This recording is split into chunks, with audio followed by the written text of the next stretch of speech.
Hello there, how are you tonight? Hope you all are fine tonight. We're re-slipping behind the velvet curtains of history's grandest bedrooms into places where candlelight flickers on polished gold shadows stretch across damask walls and whispered secrets echo louder than royal decrees. But let's not romanticize it too fast. This is not the Netflix version of palace life. Nope. You're about to find out that sex in royal palaces, it's rarely private, often political, occasionally bizarre, and if we're being honest, pretty drafty. Now, before we go any further, reality check. You probably won't survive this. Not emotionally, not socially, and definitely not if you try to get cozy with someone above your station. Royal intimacy wasn't just a personal affair. It was public theater wrapped in duty, tradition, paranoia, and about 17 layers of lace. So, before you get comfortable, take a moment to like the video and subscribe, but only if you genuinely enjoy what I do here, and drop your city and what time it is where you're watching. I want to know if you're re-listening to this while the sun rises in Oslo, or the moon hangs low over Manila. Now, dim the lights, maybe turn on a fan for that soft background hum, and let's ease into tonight's journey together. The room is colder than you expect. Palaces, especially those in Northern Europe, aren't insulated for comfort. Stone walls, soaring ceilings, and grand windows let in more chill than warmth. You're not snuggled in a cozy but you're pacing in a chamber meant to impress visitors, not cradle intimacy. There's a fireplace door, but it crackles more with ceremony than actual heat. You're wrapped in bride, not blankets, and somewhere outside your chamber door, at least 3 people know what you're about to do. Royal bedrooms aren't private in the way we understand privacy today. There are guards posted just beyond the door, valets, maids, and pages stationed in connecting rooms. Some even sleep just steps away in case you call. The bed itself might sit on a raised platform. It might have curtains, but they don't always stay drawn. And depending on the time period, you might not even be alone during your most intimate moment. That's right. In many royal traditions, especially in medieval and early modern Europe, consummating a royal marriage was considered a matter of state. That means someone somewhere had to confirm it happened. Sometimes this meant a trusted attendant would wait outside the bedroom door, listening carefully. Sometimes it meant physically inspecting the sheets in the morning, and in the most awkward cases, it meant standing in the room while it happened. Picture that. You're in bed, maybe nervous, maybe 20 years old, maybe never been this close to someone romantically, and there's your uncle's advisor nodding solemnly from a nearby chair. Not exactly a romantic ambience, but even when you're alone, the palace isn't exactly set up for quiet intimacy. Candles flicker in wrought irons. You can smell wax, perfume, and damp wool. Somewhere, a mouse scurries behind a tapestry. The bed cacks loudly, not just because it's old, but because it's enormous and built more for display than comfort. The sheets, maybe silk, maybe not, depending on the era and country. Even royals didn't always have luxurious bedding. In Tudor England, for example, linens were changed infrequently, and chamber pots sat just feet from the bed. You lie there and try to get in the mood, but every sound outside the door feels like a ghost. The court gossips are already whispering. The pressure to perform, to conceive, to be adequate as a partner and ruler. It's intense. Your spouse, maybe they're a stranger, maybe they speak a different language, maybe they're terrified, too, maybe they're older than your father, and yet, you're expected to rise to the occasion, because this isn't just sex, it's succession, the continuation of a dynasty, a merger of empires. Your body isn't entirely your own, it's a national asset. This one act is supposed to secure alliances, produce heirs, and ideally make you fall in love. No pressure, and let's not forget the clothes. In many eras, undressing wasn't quick. Corsets, laces, sleeves, garters. It was a multi-step process involving layers and assistance. There's a decent chance someone helped undress you, then stood nearby while you climbed into bed. Think about that. The transition from courtly gown to naked vulnerability wasn't smooth or sexy.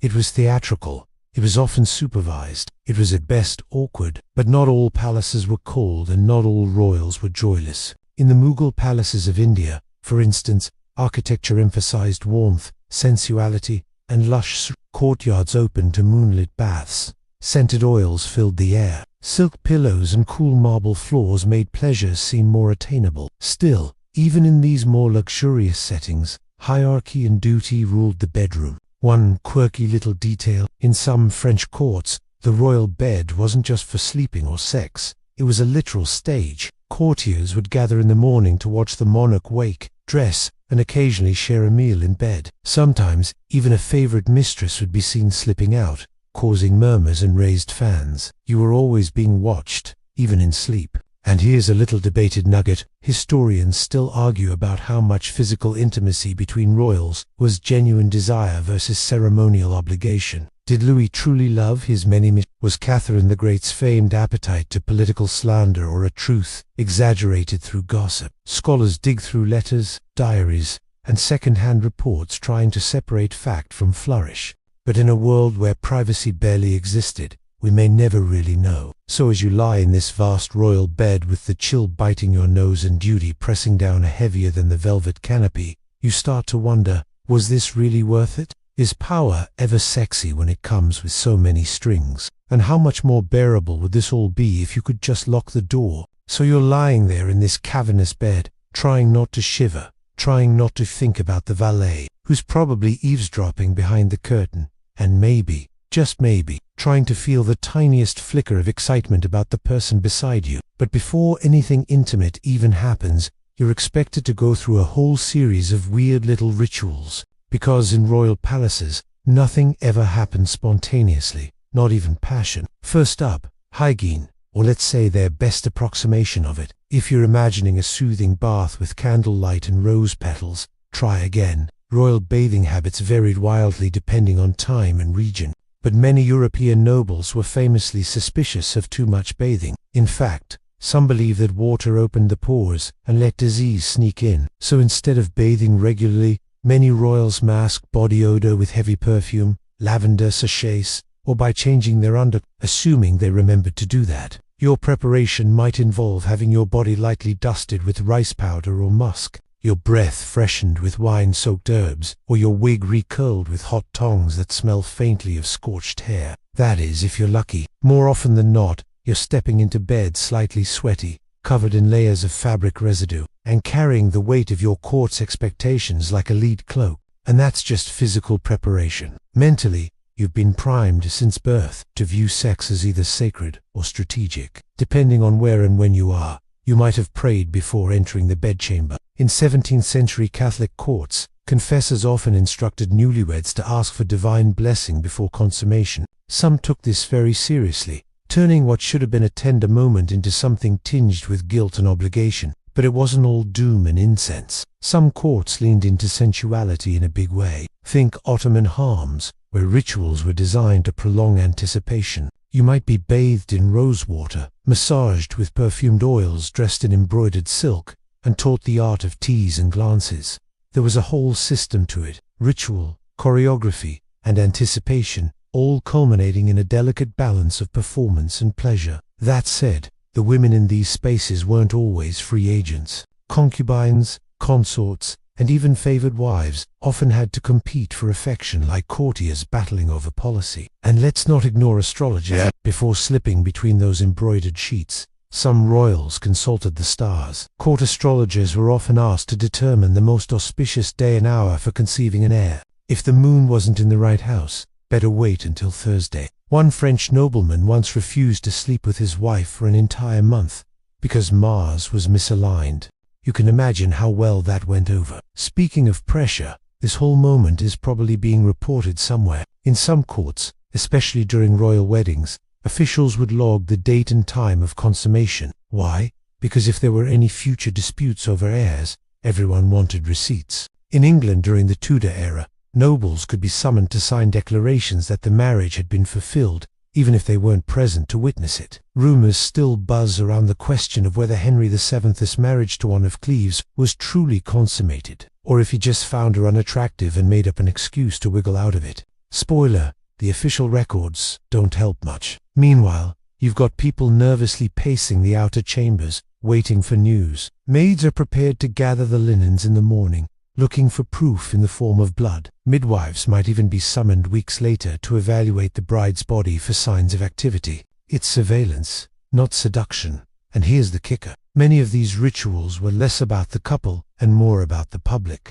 In early medieval France and parts of Spain, The royal marriage was unconsidered complete until the bride was undressed and led to the bed by female witnesses, while male witnesses escorted the groom. They didn't stay for the act, but they waited outside, and everyone expected to hear something. Movement, laughter, maybe even applause. If you have ever had stage fright, imagine that, but with a kingdom's future at stake. Now, let's zoom out a bit and touch on a lesser known but deeply odd tradition, the fertility relics. In certain Catholic courts, childless royals were encouraged to sleep with sacred objects nearby, bones of saints, vials of holy oil, or even letters believed to be written by apostles. One Spanish queen allegedly kept a finger bone under her pillow, hoping for divine intervention. The effectiveness, questionable. The creep factor, off the charts. Of course, historians argue about how seriously these rituals were taken. Some suggest they were more symbolic, a kind of ceremonial insurance policy. Others believe that these practices genuinely reflected the deep-seated fears and hopes of royalty, especially when dynasties hung by a thread.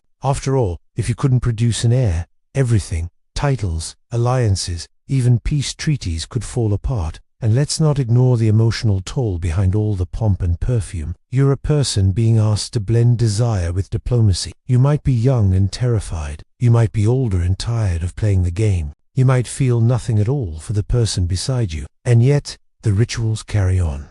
Powders are dabbed, prayers are whispered, and sheets are drawn back like curtains on a stage. Because in royal palaces, sex wasn't just a private act. It was theater. It was destiny. So, as the last candle guttered low and the velvet bed curtains closed around your shared space, you didn't get a moment of peace. You got a carefully choreographed ceremony. Part magic, part performance, part bureaucracy, all in the name of a future you didn't get to write. Now, imagine the curtain is barely drawn. The embers are fading in the fireplace, and you're finally mercifully alone. Or so you think. But just as your hand grazes the edge of your partner's robe, there's the faintest sound. A shuffle, a breath, maybe even a cough, because in a royal palace, you are never really alone. Not in your bedroom, not in your bath, and definitely not during your most vulnerable moments. Welcome to the unnerving world of bedchamber witnesses, personal and lurking eyes whose entire job was to hover as close to your intimacy as etiquette would allow.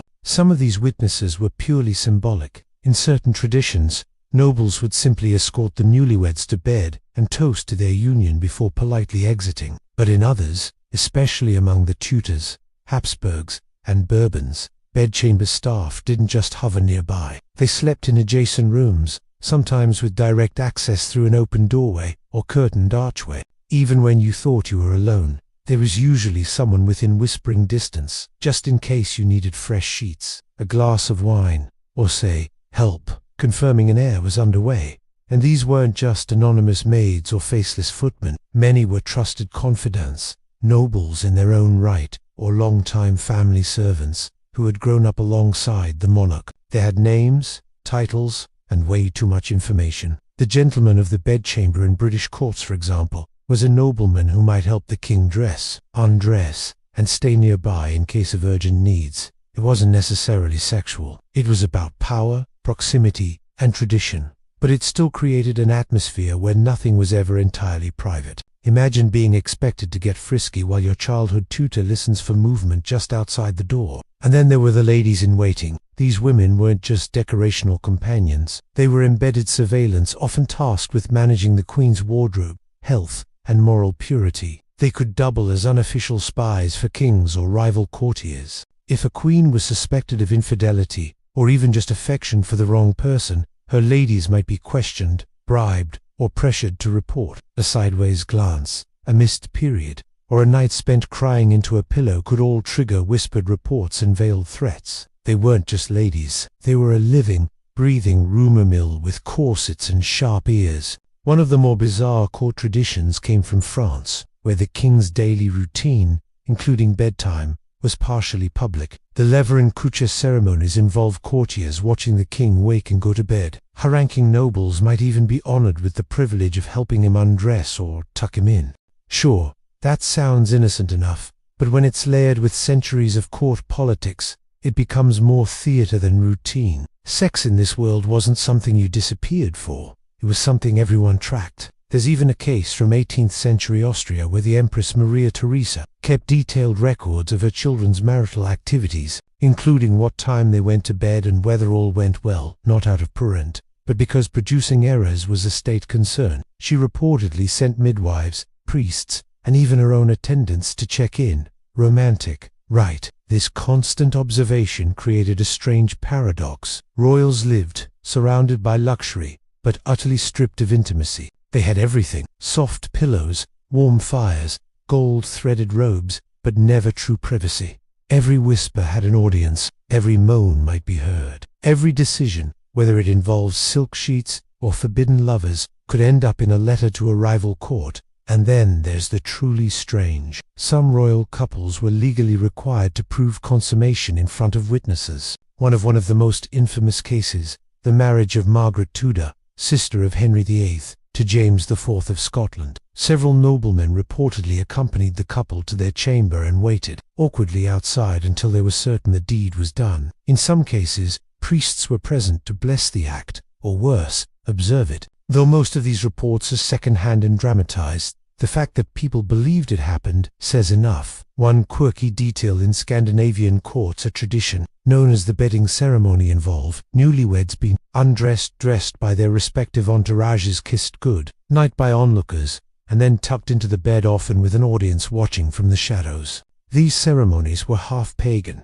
half political, and 100% nightmare fuel if you were shy. But not all surveillance was direct. Sometimes it was architectural. Palaces were built with secret passageways, spy holes, and one-way doors. In places like Hampton Court or certain corridors allowed staff and occasionally enemies to move unseen between bedrooms, galleries, and meeting rooms. If someone wanted to know who visited your chamber late at night, they didn't need a guard. They needed a secret staircase. Historians still debate how much of this was real versus exaggerated. Some scholars argue that the most invasive customs faded by the century, replaced by more symbolic gestures. Others believe the culture of surveillance remained deeply entrenched, just hidden behind layers of etiquette and ritual. Either way, the result was the same: an atmosphere of constant tension where passion lived under the microscope and privacy was a fleeting illusion. For royals, sex was never just about desire. It was always entangled with politics, duty, and reputation. And when you're never alone, when eyes and ears follow your every move, it's no wonder so many monarchs turn to secret lovers, hidden letters, and midnight rent, because even kings and queens need a moment that belongs only to them. So you lie there in your gilded bed, the curtains drawn, the fire low, your breathing barely audible, and somewhere in the dark, a servant shifts their weight on the stone floor. A page scribbles in a ledger, and the walls, those opulent echoing walls, listen. It's one thing to say royal sex was political, but what that really means comes sharply into focus when you learn that sometimes people were expected to perform it, like a contract signing with all the formality and none of the spontaneity, because in the glittering world of crowns and coronets, consummation wasn't just encouraged, it was required, recorded, and occasionally witnessed by a room full of officials. Seriously, you're expected to prove your marriage is legit, not just with a wedding ring, but with physical confirmation. Welcome to the truly uncomfortable realm of publicly verified sex. Take a deep breath, because this is the part where your body is no longer your own. It's a tool of diplomacy. Now, you've just married into a powerful house, maybe Habsburg, maybe Bourbon, maybe a Scandinavian dynasty with too many consonants, and your union represents the fusion of two nations, two fortunes, or two bloody centuries of political feuding. Everyone's watching. Well, not during, hopefully, but what happens behind your bed curtains will have ripple effects across the continent. In some, especially intrusive traditions, the newlyweds were escorted by a full entourage to the bedroom. The bedding ceremony wasn't symbolic fluff. It was serious business. In medieval and early modern England, France, and Scotland, officials actually accompanied the couple to bed. A bishop might stand at the foot of the bed and bless the union. Witnesses, usually high-ranking nobles or close family members, would stay nearby, sometimes in the same room until they heard the appropriate noises. Some might offer wine, others just stared at the ceiling in mortified silence. Whatever the ritual specifics, the message was clear. This isn't just romance, it's your duty to make heirs, and we're here to make sure you don't mess it up. If that sounds traumatic, You're not alone in thinking so. Even historical chronosaurs found it awkward. There are accounts of royal couples so terrified of the performance that they simply lay side by side and whispered into the dark, pretending. Others, pressured by hovering witnesses, would rush the actress just to get it over with. In one French case, a noble wrote that the bride trembled so much during her public bedding that she had to be physically held down by her maid until the audience left the room. And if there was no audience inside the room, the pressure didn't vanish. In many cases, attendants or court physicians examined the bed linens the next morning for signs of consummation, often meaning blood. This, of course, relied on a flawed and frankly misogynistic assumption that all virgin women bleed during sex, and that men would always perform without issue. If the sheets didn't prove the act had happened, the couple might be interrogated, separated, or even annulled. But what if the act didn't happen? What if the groom couldn't perform? What if the bride was unwilling? In most cases, the blame fell squarely on the woman. She might be accused of coldness, witchcraft, or failing in her wily duty. In Spain and France, kings who could unconsummate often had their marriages annulled after humiliating public hearings, where doctors and theologians speculated on the exact nature of the royal failure. Imagine being 17 years old and hearing a group of gay bearded men argue about whether your hips were wide enough for childbirth. One of the most bizarre cases of performative consummation occurred in the 17th century during the marriage of Marie-Louise of Orleans to Charles II of Spain. Charles, famously fragile and likely infertile due to generations of inbreeding, was expected to produce an heir. When he failed, Marie-Louise was blamed. She was examined, interrogated, and eventually died, likely from stress and illness, after years of public scrutiny. Her womb, they claimed, had failed the Spanish crown. There is also the disturbing case of the 1581 marriage between French royal Marguerite de Valois and Henry of Navarre.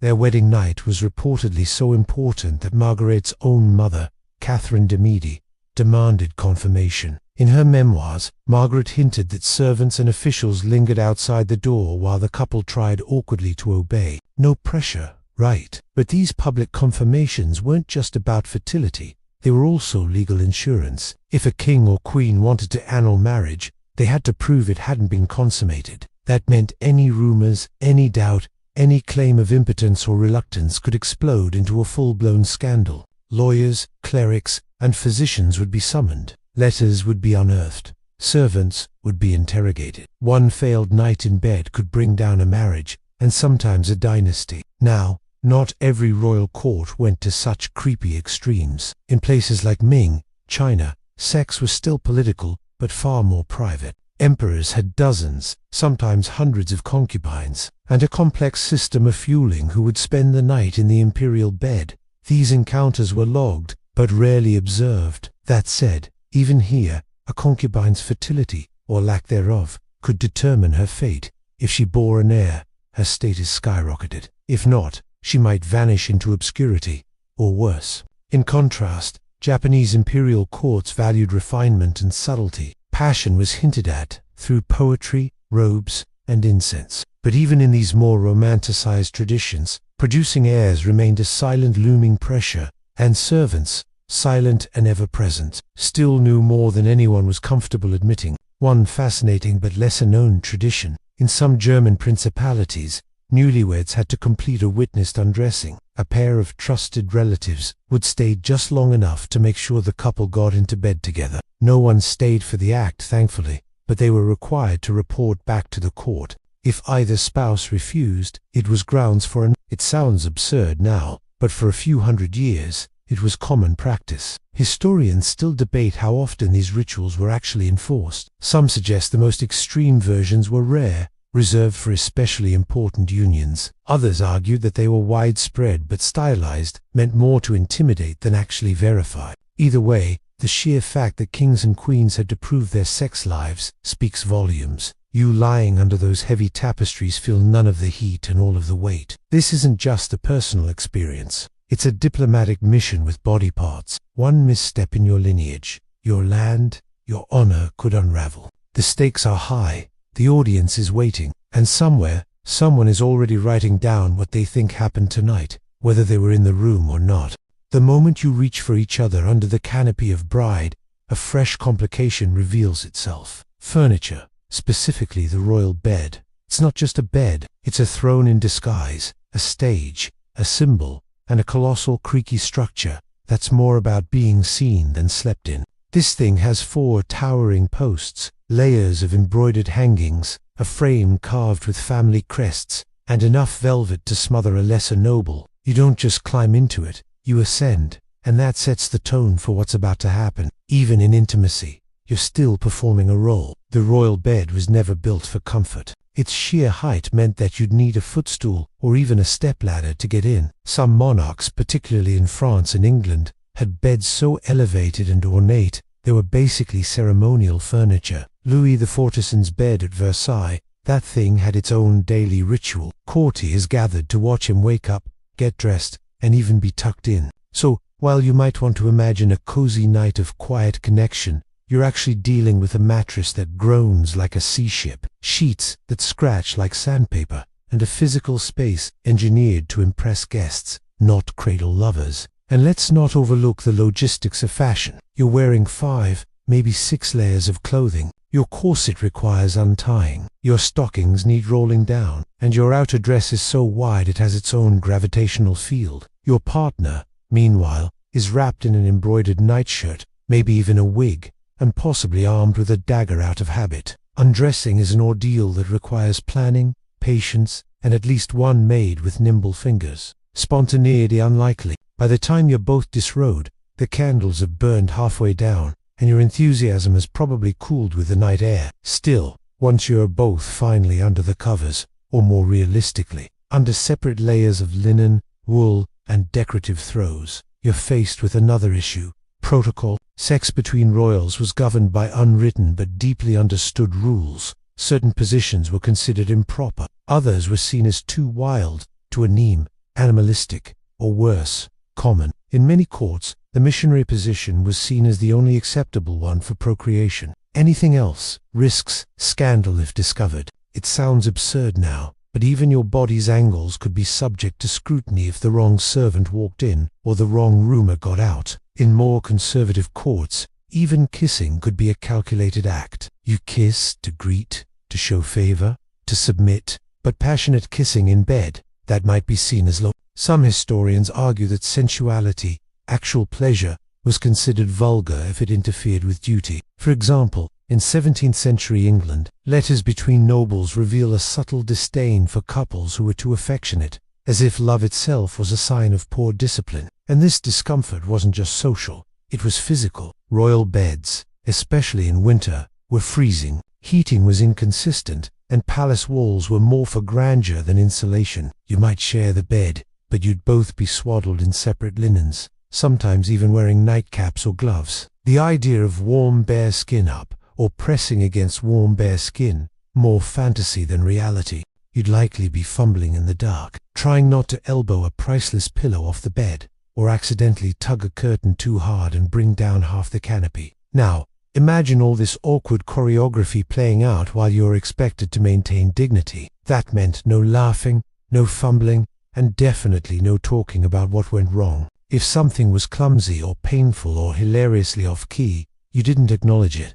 You acted like it was fine. You behaved as though it was noble because losing composure, especially in the presence of a spouse you barely knew, was almost worse than not performing at all. In the Ottoman Empire, however, there was a bit more flair. The Sultan's sleeping quarters, like those at Topkapi Palace, were elaborate but intentionally sensual. They had padded floors, reclining lounges, and domed ceilings designed to amplify soft music or the trickling sounds of fountains. Furniture was more flexible, more inviting. Still, even there, every movement within the royal harem was documented, logged, and subject to protocol. Concubines didn't just wander in for a cuddle. They were summoned, examined, and often pre-approved by eunuchs who served as gatekeepers of intimacy. Back in Europe, even the smallest furniture piece could reflect your marital status and bedroom expectations. Take the marriage chair, a special seat gifted to newlyweds in parts of France and Italy, often with carved scenes of Adam and Eve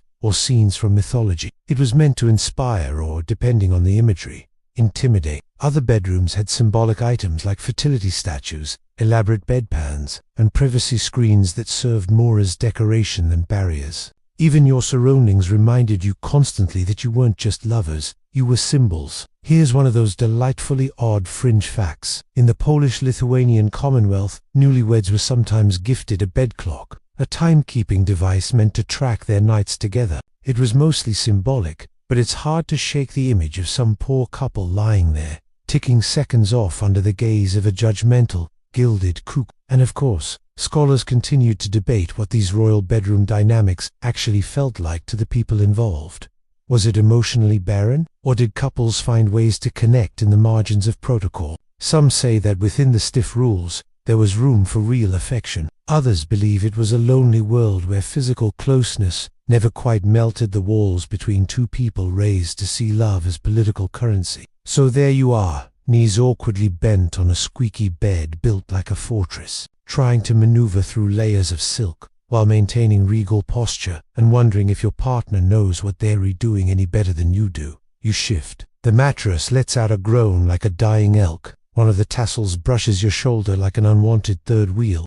Somewhere, a clock chimes midnight, and you still haven't figured out where your feet are supposed to go. You might think after the rituals, the awkward furniture, the icy silence, and the looming pressure to perform like a monarch on stage, that at least the moment of undressing would be a reprieve, an intimate pause where two people disarm, disrobe, and get just a little closer. But oh no, in royal palaces, even getting undressed was a production, a slow, ceremonial, sometimes maddening process wrapped in lace, laced with anxiety, and padded with more cloth than a tent at a Renaissance fair. For starters, you're not undressing yourself. That would be barbaric. You have attendants for that, trained ones. In fact, entire roles at court were designated for the dressing and undressing of royals. In France, there was the valet d'essai, or femme d'essai, depending on your gender. These were the hands that tied your ribbons, fastened your body, and gently removed your wig without knocking over your powdered curls like a top-heavy ice cream cone.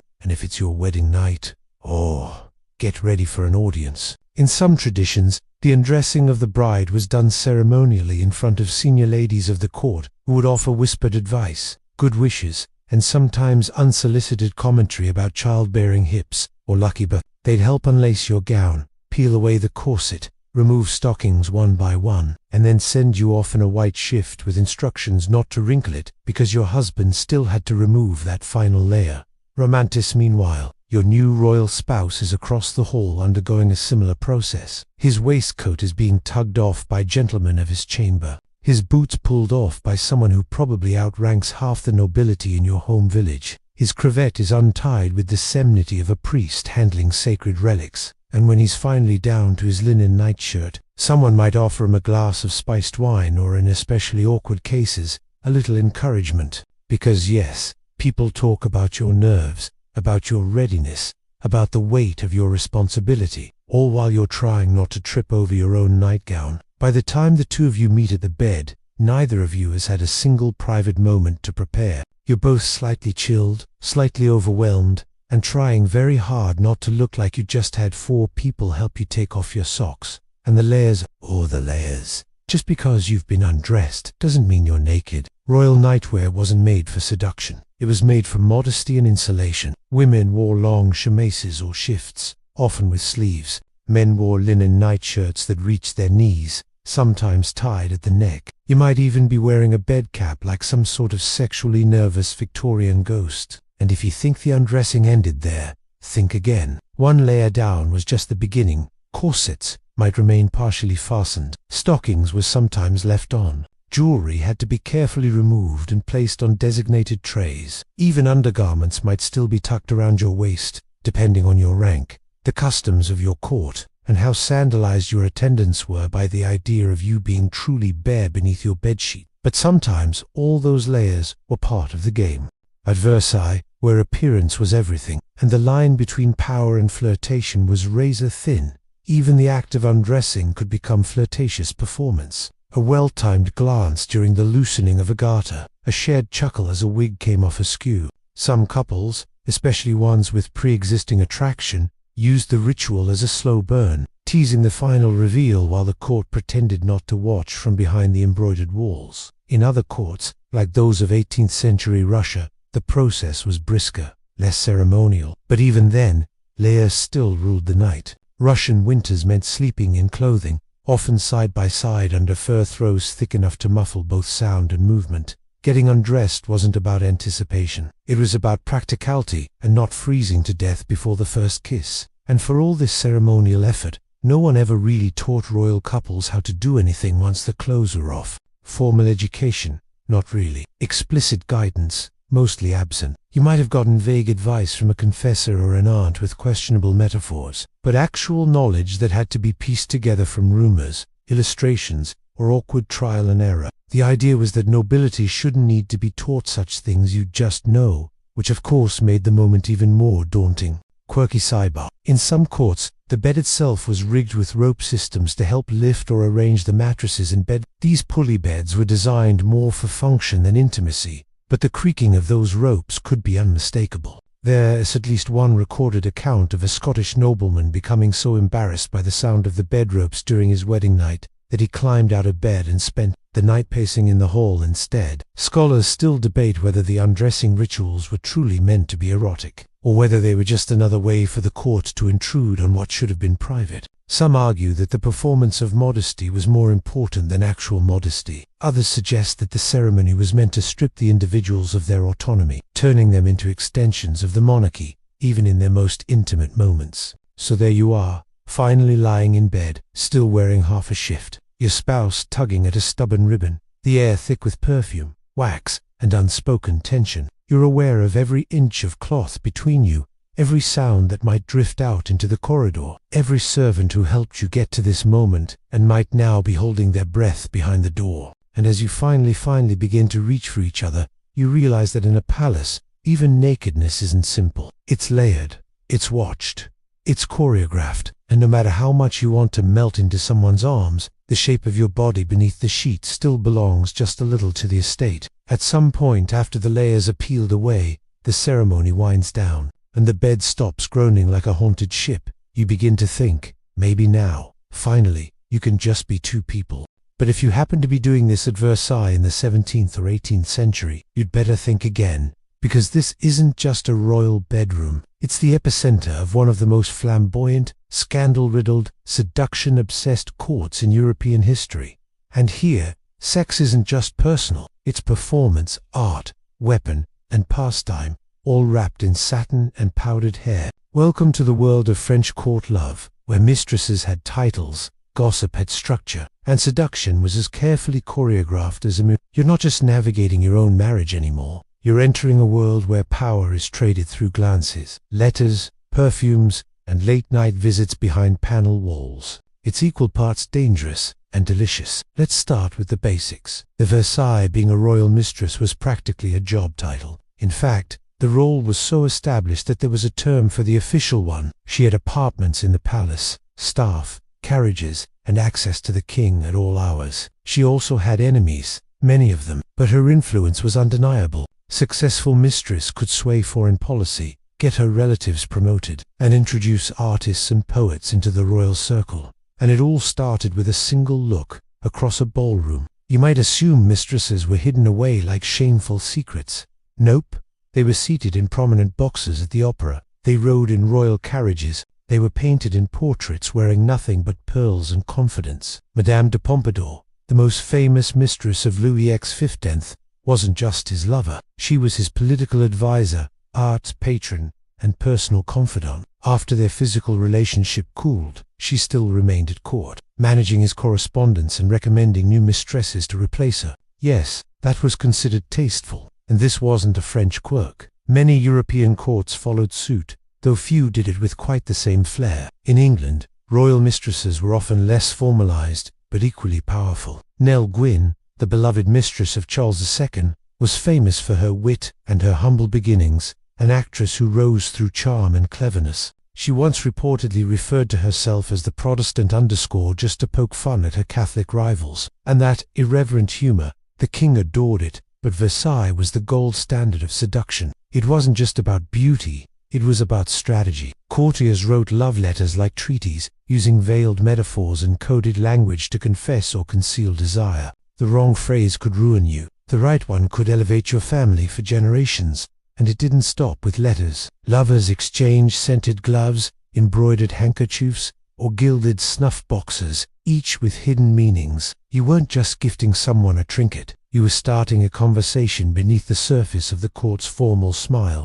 Perfume was practically its own language. Musk suggested desire. Orange blossom hinted at fidelity. Ambergris, that was the scent of daring, the one you wore if you wanted someone to remember your presence long after you'd left the room. A sigh, you couldn't get close to anyone without smelling like a dream or a declaration. There's a fringe little fact that gets overlooked. Some royal mistresses published memoirs, not in their lifetime of course, but posthumously. Many of their letters and journals were released, painting a picture of court life that's equal parts breathtaking and bonkers. One anonymous mistress of a minor French duke described in detail how she had to rotate between 3 sets of lovers based on the phases of the moon, and claimed she did so on astrological advice. Whether true or not, it gives you a glimpse into just how bizarrely structured royal lust could be. All of this raises the obvious question. What about the Queen? Where does she fit into this fragrant mess of love notes and moonlight trysts? Well, that's where it gets complicated. Queens were expected to be dignified, dutiful, and above the drama, but that didn't mean they were unaware. Some turned a blind eye, others fumed silently, and a rare few learned how to play the game themselves. Marie Antoinette, for example, knew all too well that mistresses had power, though she never took one herself, at least not officially. She surrounded herself with flirtatious, fashionable companions, and fueled rumors with her late-night parties and private gardens. The court gossips practically salivated over the idea that the Queen might be misbehaving, because in this world, scandal wasn't just news, it was currency. Of course, there were real consequences. If a royal mistress bore a child, things got messy. The child might be acknowledged, titled, even educated alongside legitimate heirs, or they might vanish into the care of a distant cousin and never be seen again. Sometimes, mistresses became enemies of state, blamed for everything from bad harvests to foreign wars. Madame du Barre, another lover of Louis XV, was eventually executed during the French Revolution, though not because she loved too freely, but because she represented everything the public had come to hate about royal excess. And yet, for all the danger and politics, there was something undeniably magnetic about the seduction culture of Versailles. Sex here wasn't just biological or ceremonial, it was aesthetic. Sensuality was wrapped in lace and dipped in champagne. Even the architecture reflected it. Galleries designed for encounters, a loves for whispering, mirrored walls to catch a lingering glance. If you wanted to seduce a monarch, you didn't need a perfect body. You needed wit, perfume, and a decent understanding of Latin puns. Historians still argue over whether the French court's openness about mistresses was progressive or oppressive. Some say it gave women a rare path to influence and self-determination. Others argue it reduced them to ornamental figures with short expiration dates. The truth probably lives somewhere in the middle, wrapped in a love letter and hidden in a drawer where the ink has long since faded, but the scent still lingers. So tonight, in this golden room, heavy with perfume and candles, you lie there, not just next to your spouse, but under the invisible shadow of someone else, someone charming, clever, scented in jasmine and ambition, who once stood in this same space and whispered secrets into the same pillow. Their laughter still echoes in the corners, and their influence, though long gone, still hovers like perfume in the air. You have now spent a few nights in this royal bedchamber, enough to realize that not all intimacy in the palace was sweet whispers and scented letters. Sometimes it was a cold transaction. Sometimes it was a storm of passion in a gilded cage, and other times it was a tightrope walk between power and powerlessness. Nowhere was this more obvious than in the quiet, brutal distinction between the queen and the mistress, the woman who wore the crown and the woman who had the king's ear or his lips. The queen's role in most courts was never about love. It was about lineage, legitimacy, and land. She was chosen like a treaty is signed, carefully, strategically, and with the approval of half a dozen advisors and foreign ministers. Her body became a royal estate with every attempt at pregnancy closely monitored, and every childbirth announced like the launch of a new warship. Her job was to be dignified, obedient, and fertile. Love, optional. Pleasure, not guaranteed. But just down the hall, or in some cases in the next bedchamber, there was another woman. She might not have a crown, but she had the king's attention. And more than that, she had freedom. Mistresses could laugh at court jokes, wear revealing gowns, debate poetry, even sip wine without being scolded. They could play where the queen was expected to pose. They could flirt. They could refuse. The queen couldn't even say no to her own husband without risking a diplomatic crisis. This strange double standard shaped everything in the palace. Imagine being that queen lying in your ice-cold bed while the court hums with rumors that the king has spent the night elsewhere. And worse, imagine being expected to smile about it the next morning, to walk beside him at mass, to host the mistress at your table, to raise your glass while the courtiers watch for the flicker of emotion behind your practiced smile. It happened all the time. In 18th century France, Queen Maria Leszczyńska, wife of Louis XVI, was completely sidelined once Madame Pompadour entered the picture. The queen continued to fulfill her ceremonial role, but the king's romantic affections, his private laughter, and much of his political consultation went to his mistress. Pompadour even had a room directly above the king's private chambers, linked by a staircase. The queen, meanwhile, lived in a separate wing, practically and symbolically distant. In England, Queen Caroline of Ansbach had to tolerate her husband, George II's mistress, Henrietta Howard, even as the court praised Henrietta's charm and grace in the queen's own presence. Caroline once reportedly quipped, "I don't mind him having a mistress. I just wish you were prettier." That may have been sarcasm, or it may have been her only outlet, because in royal marriages, tolerance became a form of survival. But here's the twist. Mistresses were also at risk. Their position might have been glamorous, but it wasn't secure. The king's favor was fickle, and the court was ruthless. One wrong word, one misstep, and a mistress could fall from grace faster than a satin slipper down a marble staircase. She could be dismissed, exiled, even imprisoned. So, while the queen sat on her lonely throne, the mistress walked a tightrope over a pit of knives, and things got even more volatile when children entered the picture. If the queen gave birth to an heir, her position was secure. If she failed to, the mistress's children might suddenly become pawns in dangerous political games. In some cases, royal bastards were given titles, lands, and even roles in succession lines, especially when the legitimate line looked shaky. Louis XIV acknowledged many of his illegitimate children, and some of them went on to become dukes, generals, even foreign diplomats. It infuriated traditionalists and thrilled ambitious mistresses who saw motherhood as their ultimate trump card. Of course, there were rare exceptions where queens found love, or at least amusement outside their marriages. Catherine the Great of Russia had a string of lovers, some openly kept in luxurious apartments, others rotated out like royal appointments. Her court accepted it, even expected it, but she was the exception, not the rule. For most queens, the double standard remained ironclad. A king with lovers was viral. A queen with lovers was a threat. One bizarre but true tale comes from the court of Spain, where Queen Isabella II was rumored to have taken multiple lovers due to her husband's widely suspected disinterest in women.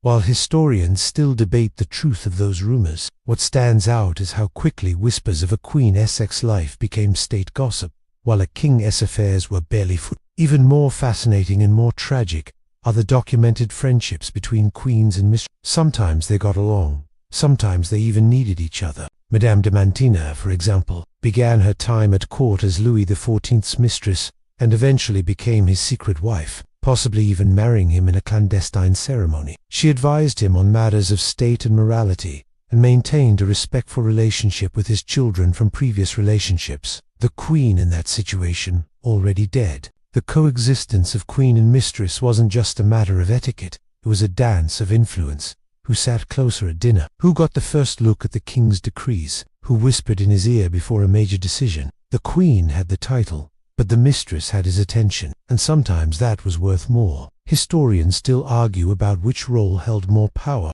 Was the queen's position with all its constraints actually more influential in the long run? Or did mistresses in their fleeting reigns have more sway over the monarch's heart, and therefore the direction of the kingdom? There's no clear answer, just layers of lace, jealousy, and calculated smiles. So tonight, as you sit in your bedchamber, you think about her, the other woman, Maybe you're the queen rehearsing your smile for tomorrow's court appearance, or maybe you're the mistress, wondering how long the king will keep choosing your door over hers. Either way, the palace has made you two halves of a single fractured story, one official, one whispered, and both completely visible to everyone but yourselves. The moment you become royalty, whether by birth or by marriage, your body becomes a vessel, and not in some poetic hearts and flowers way. No, we're talking about a full-blown state, monitored fertility-mandated human womb with a crown situation, because producing an heir isn't just a personal milestone,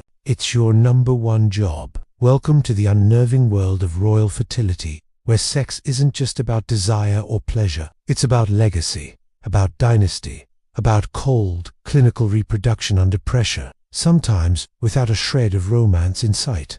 Let's not sugarcoat it. The pressure to conceive was brutal. The very survival of empires hung on whether or not a royal couple could manage to produce a healthy male baby or a few spares just in case. The minute your wedding veil comes off, you're no longer a blushing bride or a nervous groom. You are now quite literally a national investment, and the interest is due every month. Courts didn't wait patiently for baby news. Oh no. Everyone from advisors to midwives to your distant cousin twice removed had opinions. The Queen's menstruation or lack thereof became regular palace gossip. Mrs. Syker and half the court started knitting, show signs of stress or fatigue, and servants exchanged glances in the hallways. If it turned out to be a false alarm, the disappointment was tangible, sometimes even recorded in official ledgers. And forget privacy. Royal pregnancies were public affairs from the second a bump appeared. In some courts, queens were expected to give birth in front of witnesses. Yes, actual people standing nearby to ensure everything was done properly and that no baby switching or air forging occurred. In France,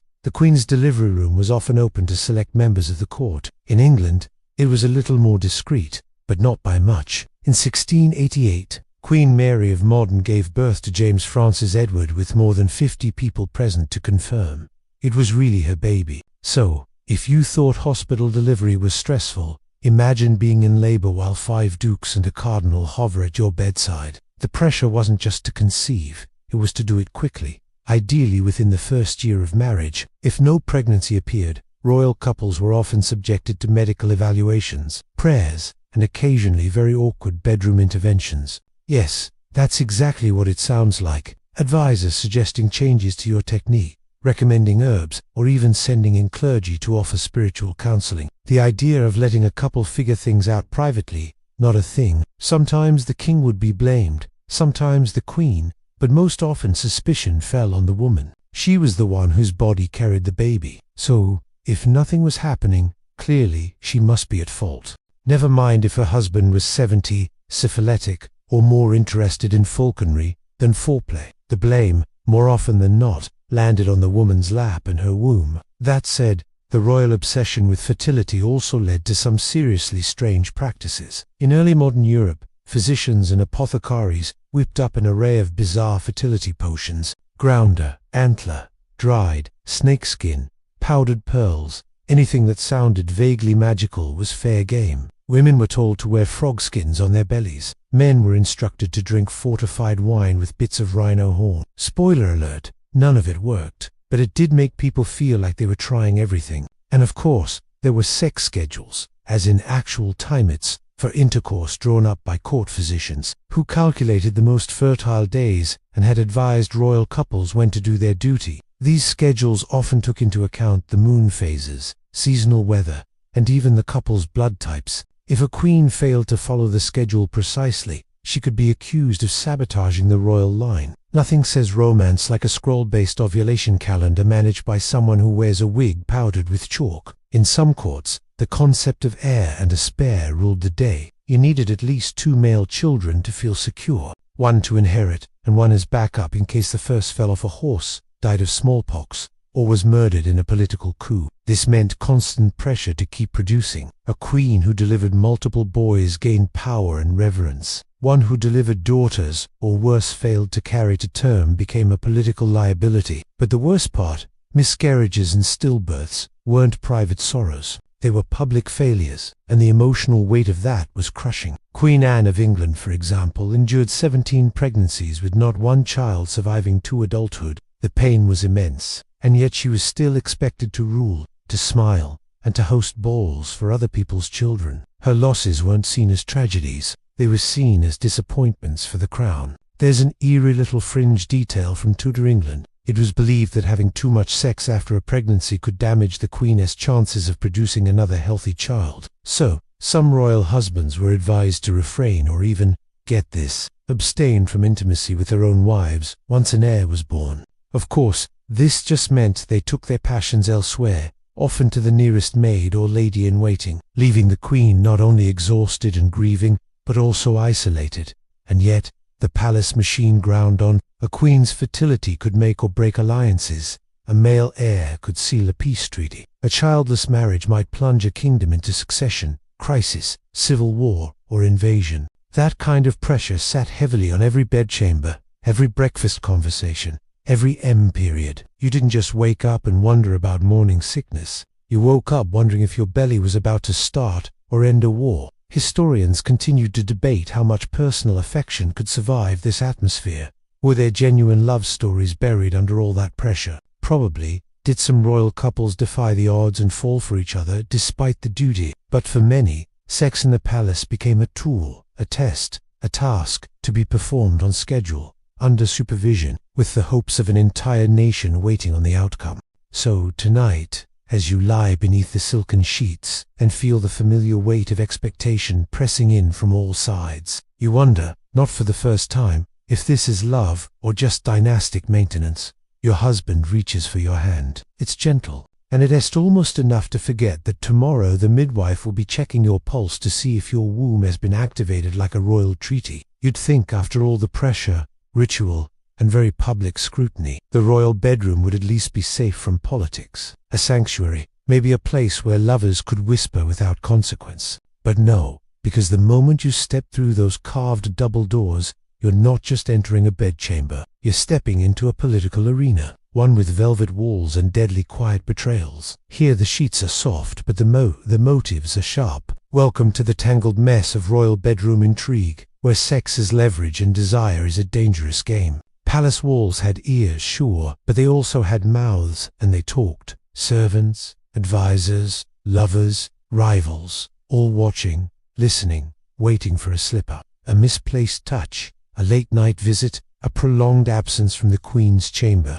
These weren't personal moments. They were data points, evidence, fuel for court factions that rose and fell based on who was warming which side of the royal mattress. Sometimes bedroom access itself was the battleground. For kings and queens, intimacy wasn't just about want. It was about who was allowed near and when. In Versailles, only certain noble families could assist the king in dressing and undressing, a ritual that ironically gave them the perfect excuse to linger around his most private moments. The closer you were to the king's skin, the closer you were to power. Even being allowed to hand him his nightshirt or adjust his pillow was a sign of political favor. And if you were too close, well, now you're a liability, a threat, especially if your affections lean towards someone you shouldn't be touching. Secret affairs between nobles could derail marriages, append alliances, even spark military conflicts. One of the more famous cases, the affair between Queen Caroline Matilda of Denmark and the royal physician Johann Struve in the 1770s.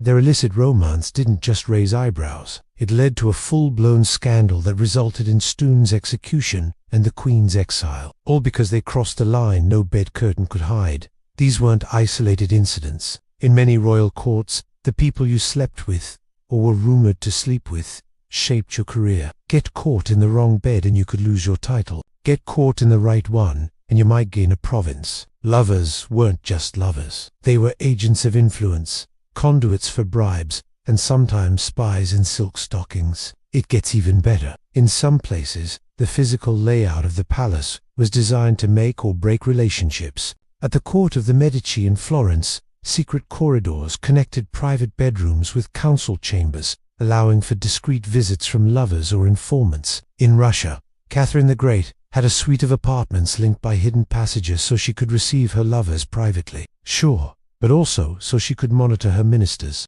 The same room where someone whispered sweet nothings might be the same one where a conspiracy was hatched, and you never really knew who you could trust. Ladies in waiting reported to their queens, but some also answered to other factions. Pages and chambermaids were regularly bribed for information about who entered whose room and how long they stayed. Even bodyguards had ears and loyalty that could be bought, so that midnight kiss you thought was safe, it could end up in a letter to a rival duchess by morning. One curious, rarely mentioned detail. Some courts employed what were essentially bedroom scribes, individuals tasked with keeping notes unofficially, of course, on the private behavior of royals. This was especially common during periods of succession anxiety when monarchs needed to prove or deny sexual activity. These scribes didn't sit in the corner with a quill during the act itself, but they collected stories, timings, observations, and rumors. Their records were quietly passed along to ministers or even foreign powers. Your libido could literally become part of a state dossier. The most tragic casualties of bedroom intrigue,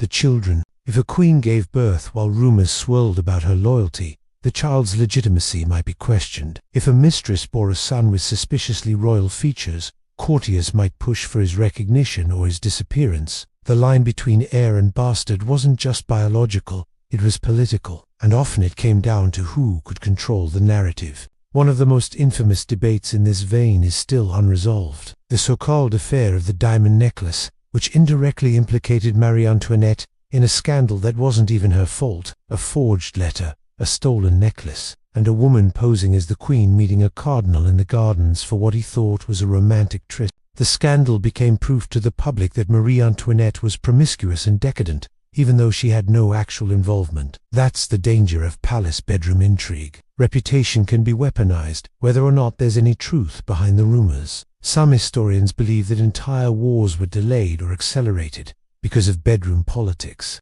If a king was particularly enchanted with a certain lover, he might side with that lover's homeland. If he fell out with a mistress tied to a foreign court, diplomatic relations could sour overnight. There are whispers that Louis XV delayed certain military actions to please Madame de, and Catherine de Medici is said to have manipulated France's civil wars through subtle manipulations of her son's love lives.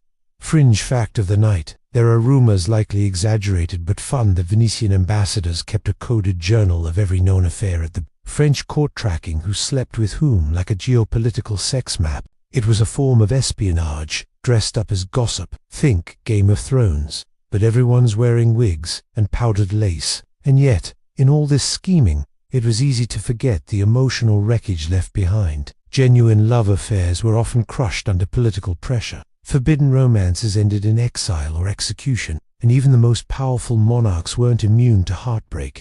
A queen might weep into her pillow after her husband's betrayal. A mistress might age out of favor and find herself alone in a cold, distant manor, her name slowly erased from the records. So tonight, lying in your ornate bed, you don't just worry about passion, you worry about perception, about secrets leaking through silk sheets, about footsteps in the hallway that signal either a lover or a traitor. Your chamber isn't a sanctuary, it's a chessboard, and whether you realize it or not, someone's already made the next move. Eventually, amid all the politics and performance, you realize something's missing, something almost everyone wants, but few in the palace ever get to enjoy: genuine attraction. That flutter in your chest, the heat behind a glance, the kind of pull that can't be orchestrated by diplomats or arranged through strategic bloodlines. Because as much as royal sex was about heirs and alliances, it was also occasionally, gloriously, unpredictably about seduction.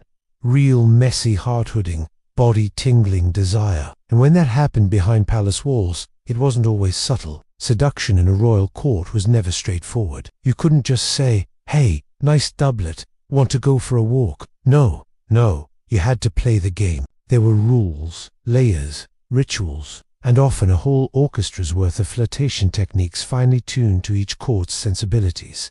The Spanish preferred wordplay. The French, well, they perfected it. The Italians added poetry, music, and secret hand gestures. The English, they awkwardly tried to look charming, while pretending they weren't looking at all. So, let's say you're interested in someone, maybe a noblewoman or a musician, or if you're feeling bold, someone of much higher rank. You start with glances. Obviously, nothing overt, just lingering eye contact during a dance, a touch of the hand while passing a wine goblet, a few shared smiles in the corridor. But everything you do is being watched, so it's all about plausible deniability. Did she brush your sleeve on purpose, or was it the crowd? Did he compliment your gown, or was it just polite? Every move is a question wrapped in velvet and stitched with risk. And then there's poetry. Letters, verses, cryptic stanzas folded into fans or slipped beneath chamber doors. In the French court, it became almost a language of its own. The king might write a sonnet and send it via a servant who pretends to be delivering candied plums. A lady might respond with a pressed flower,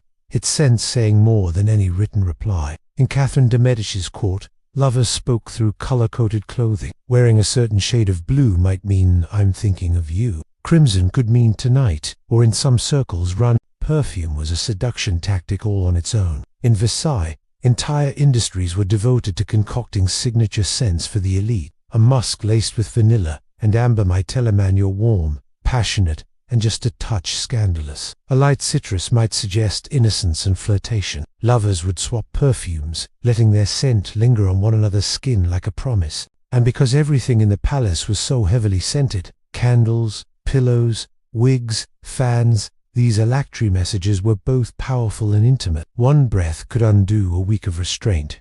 Furniture played a role, too. Strangely enough, certain chairs were designed for intimate conversations. Low-backed, cliffs set with curving arms that let knees almost touch. Secret alcoves and curtained corners became whispering posts, little nooks tucked behind tapestries or just beyond the glow of the chandelier. Some palaces even had designated conversation rooms, not for official business, but for unofficial everything else. They smelled of wax, sweat, and anticipation. Of course, there were times when seduction jumped straight over subtlety and dove into extravagant gesture. Louis XV once gifted a mistress an entire porcelain palace. Henry VIII wrote passionate, frankly unhinged letters to Anne Boleyn, full of swooning declarations and sudden swishers into obsession. The Habsburgs, ever dramatic, favored symbolic jewelry, lockets with locks of hair, ruby rings set in the shape of hearts. Some royal lovers commissioned portraits of each other that they kept in private drawers, sometimes nude,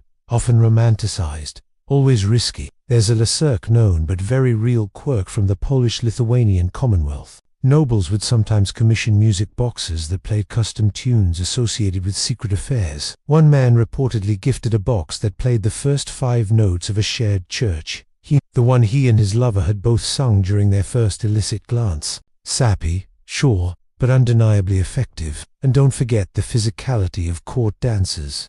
These weren't just social events. They were playgrounds of chemistry. Every twist and turn, every partnered whirl and brush of fingertips was a chance to test the waters. There was etiquette. Of course, don't linger too long, don't step too close. But everyone broke the rules just enough to say, "I'm here, I see you. Do you see me back?" Still, even with all these tools of seduction, courtly love remained a minefield. If you aimed too high and failed, you could be banished. If you seduced the wrong person's spouse, you might wake up to find your inheritance revoked or your bedroom door nailed shut. Even just being accused of inappropriate behavior could unravel your life. So each flirty glance, each scented glove, each cryptic line of poetry carried high stakes. This wasn't high school, it was high court, and yet when it worked, it worked. There are stories of couples who navigated all the rules and restrictions to find real fiery connection. Some letters survive, written in spidery ink, pressed between brittle pages, proving that even under velvet gowns and powdered wigs, people felt the same raw longing we do now. They just had to express it more creatively. Historians love to debate the effectiveness of these seduction rituals. Were they truly about connection, or were they just elaborate rituals meant to stave off boredom and loneliness in gilded cages? Did people fall in love, or did they just fall into habit? Maybe both, maybe neither. But the art of seduction in royal palaces was real, and it left behind a trail of perfumes, poetry, and whispered promises no one could ever fully erase. So tonight, as you lean against the bed's carved headboard, still tasting wine on your lips and the flicker of candlelight in your eyes, you think of that glance someone gave you at dinner, the one that lasted just a breath too long. You're not sure what it meant, but tomorrow maybe there'll be a flower on your chair or a note tucked beneath your mirror. Or maybe, just maybe, that same glance longer this time, braver. Eventually, the whispers and glances and perfumed notes begin to take on a sharper edge.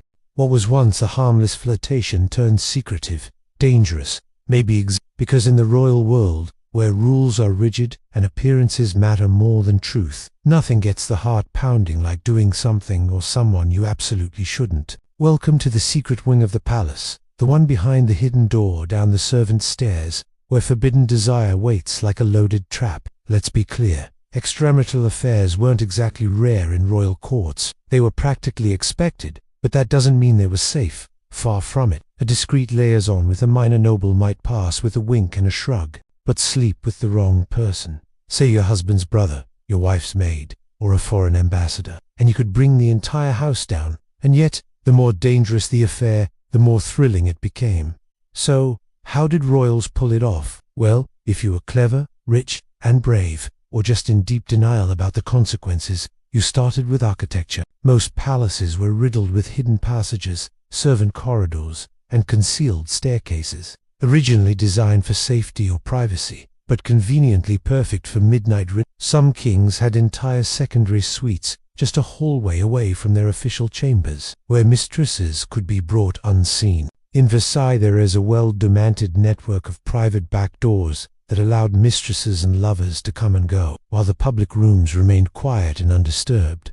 Then there were secret signals, a knock pattern, a candle placed in the window, a colored ribbon worn on the wrist. It sounds like something out of a romance novel, but these little signs were essential in a world where privacy didn't exist. One wrong move, one missed signal, and a tender moment turned into a court scandal with permanent consequences. And let's talk about the risks, because they were staggering. If you were caught, the fallout could be cruel and immediate. For commoners who caught the eye of a royal, things could go either way, elevation or destruction. Take the story of Jane Shore, mistress to Edward IV of England. She was adored by the king, but after his death, she was publicly humiliated and forced to walk through the streets of London in penance. All her beauty and charm meant nothing without the protection of a royal hand. For nobles, the stakes were even higher. An affair could result in exile, annulment, or imprisonment. In some cases led to death. The tragic tale of Anne Boleyn looms large here, not just because of her infamous end, but because she represents what happens when personal desire collides with political paranoia. Was she guilty of the affairs she was accused of? Historians still argue, but in the eyes of the court, even the appearance of infidelity could be fatal, and queens weren't exempt. If anything, their affairs were more dangerous. If a queen had a child whose parentage could be questioned, it threatened the entire line of succession. That's why queens were guarded closely, their chambers protected, their staff vetted and revetted. But despite the surveillance, some queens did have lovers, and some got away with it, or at least managed to keep the truth buried deep enough to survive. One tantalizing example, Queen Christina of Sweden. Known for her eccentricity and refusal to marry, she abdicated her throne at 28, dressed as a man, and lived the rest of her life in Rome.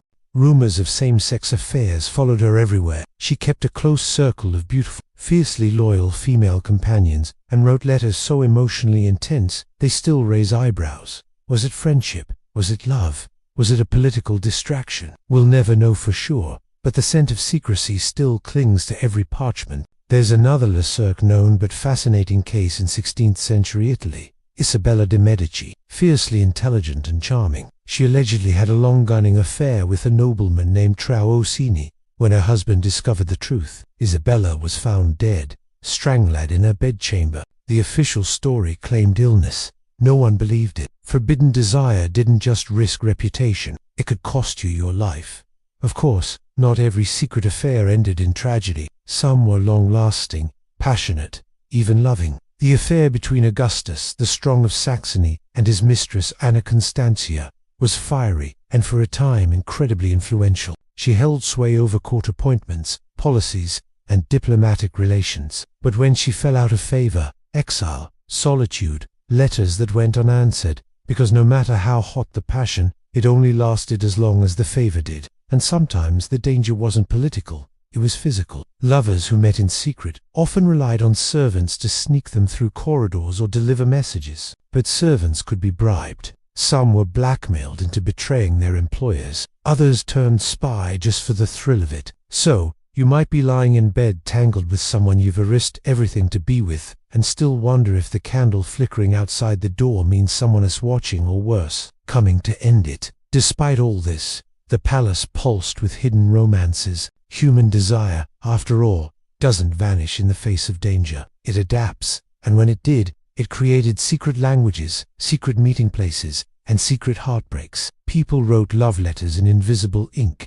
They tucked coded notes into sleeves. They buried gifts under floorboards and swore their loyalty under painted ceilings. No one else ever looked up at. Historians loved digging into these hidden affairs, but many details are lost to time. Some lovers were clever enough to leave no trace.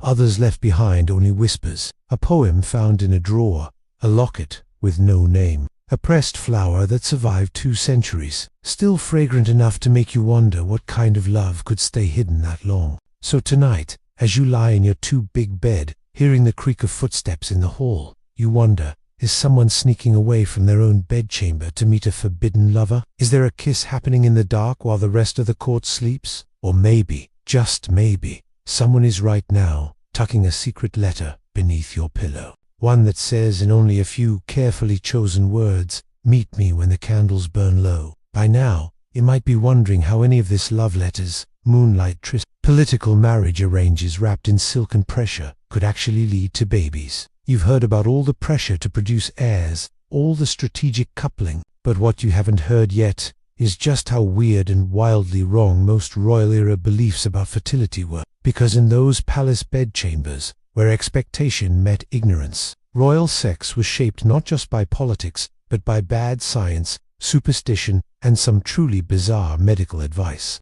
Let's start with what royals and their physicians thought they knew. The human body, according to centuries of popular medical theory, was governed by humors, a delicate balance of heat, moisture, blood, phlegm, bile, and apparently nonsense. If a woman's womb was too cold, she couldn't conceive. If a man was overheated, his seed would be weak. Diagnosis often came down to how flushed you looked or what your sweat smelled like. Yes, really. So, when conception didn't happen right away, which it often didn't, especially given how little anyone knew about timing or anatomy, the palace started churning out fixes, aphrodisiacs, tonics, diets, prayers. You might be handed a mixture of honey, cinnamon, and powdered oyster shells, and told to drink it warm while facing east. In England, women were sometimes instructed to rub crushed beetles on their thighs. In France, powdered unicorn horn was believed to increase virility. Too bad unicorns weren't real. And let's not even get started on positioning.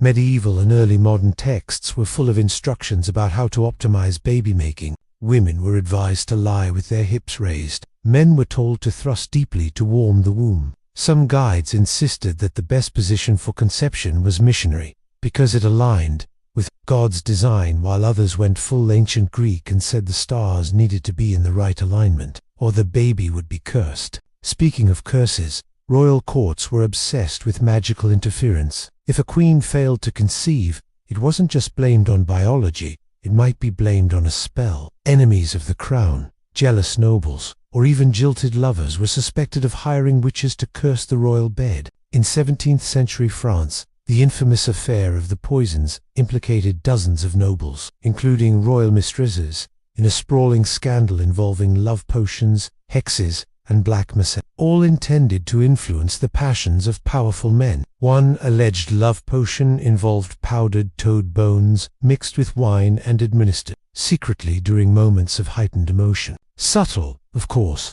none of this addressed the real problems: infertility, genetic issues, untreated diseases, or even simple bad luck. But without modern medicine, royals had no choice but to put their trust in the only people who claimed to understand the mysterious workings of the womb: court physicians. These men, always men, would examine the royal couple and offer diagnosis with the confidence of a magician and the knowledge base of a man who has never seen a uterus. Take, for example, the case of Charles II of Spain, born of intense He was weak, sterile, and likely infertile from birth. But that didn't stop his court doctors from prescribing him bizarre fertility remedies, including powdered antlers and frequent exposure to sunlight. One even suggested that Charles should sleep with a different woman every night to stimulate the royal seed. No surprise, it didn't work. Then there was Paul Louvet, 16th of France, husband to For years, Their marriage went unconsummated.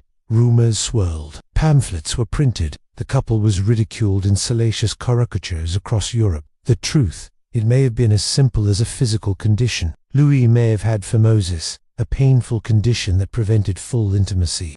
Eventually, surgery or at least awareness of the issue helped, and the couple did produce children, but not before they became the most whispered about couple in Versailles. And if things did work out, if a queen became pregnant, well, then came a whole new list of weirdness. Midwives were called, so were astrologers. People examined the stars to predict the baby's sex, measured the queen's belly for signs of twins, and even used urine tests, literally mixing urine with wine or herbs to determine pregnancy. Yes, that was a thing. Sometimes they deep-pluck a strand of the queen's hair and burn it over a candle to see if it curled or straightened. If it curled, the baby was a boy. If it smoked, bad omen. There's a particularly fringe and delightful tidbit from the Polish court. If a queen craved pickled herring during pregnancy, it was believed the baby would be wise and cunning. If she craved sweets, it meant the child would be vain. And if she didn't crave anything at all, the child might be a changeling, a fairish child swapped in the womb. You can imagine how that played out in an already paranoid court. And let's not forget the ever-present threat of miscarriage, stillbirth, or infant mortality. With no prenatal care as we know it, and minimal understanding of maternal health, pregnancies were terrifying. Queens often entered seclusion in their last months. Some weren't even allowed to walk unassisted for fear of displacing the baby. Miscarriages were cloaked in shame, seen not as medical events, but moral failures. She must have angered God, they'd whisper, or allowed her mind to wander too far from duty. Historians debate how deeply monarchs believed all this, and how much was pageantry.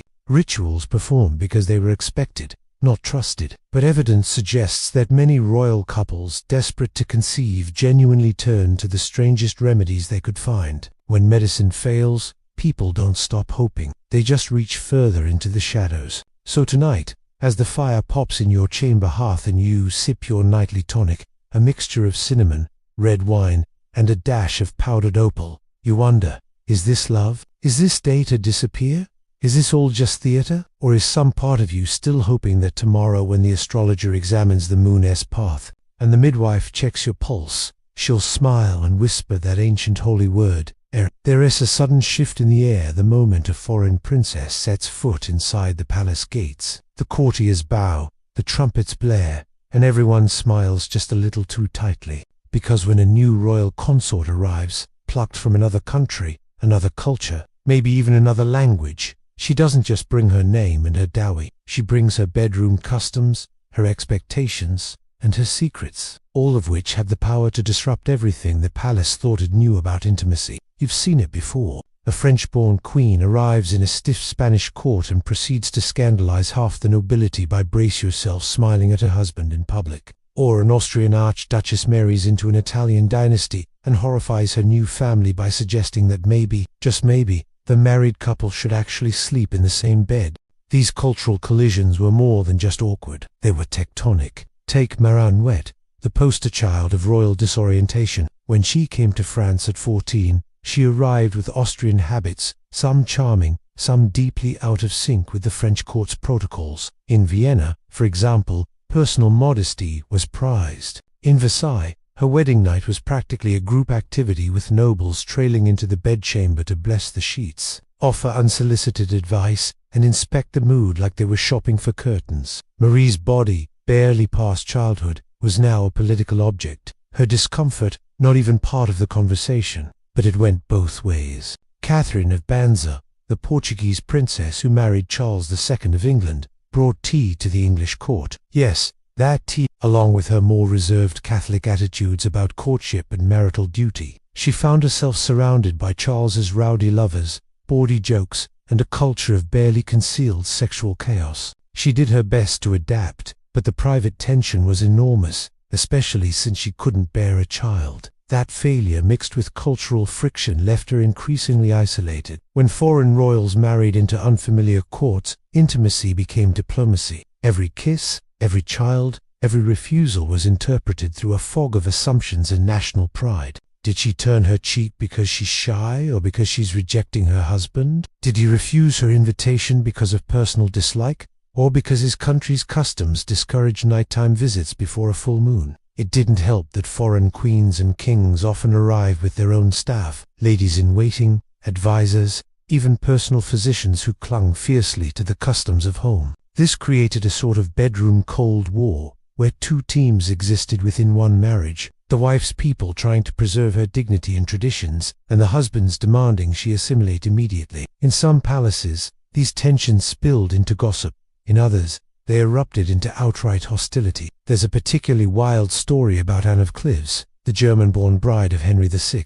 She was chosen for him based on a portrait, but when Henry met her in person, he was famously underwhelmed. He declared her unattractive, called her a Flanders mare, and the marriage was never consummated. Historians still argue about whether this was truly about her appearance, or whether the cultural gap between Anne's more modest, reserved upbringing and Henry's lusty, boisterous expectations simply made intimacy impossible. Either way, the fallout was swift: annulment, humiliation, and exile to a country estate. She survived, sure, but she never stepped into a royal bed again. In some cases, foreign influence changed court norms for good. When Elizabeth of France married into the Spanish Bourbon court, she reportedly introduced French beauty rituals including scented oils, soft bed linens, and actual heated baths, upgrades that scandalized the rigid austere Spanish court, but eventually became standard. One courtier wrote with visible horror that she insisted on combing her hair in private and refused to be undressed by more than two maids.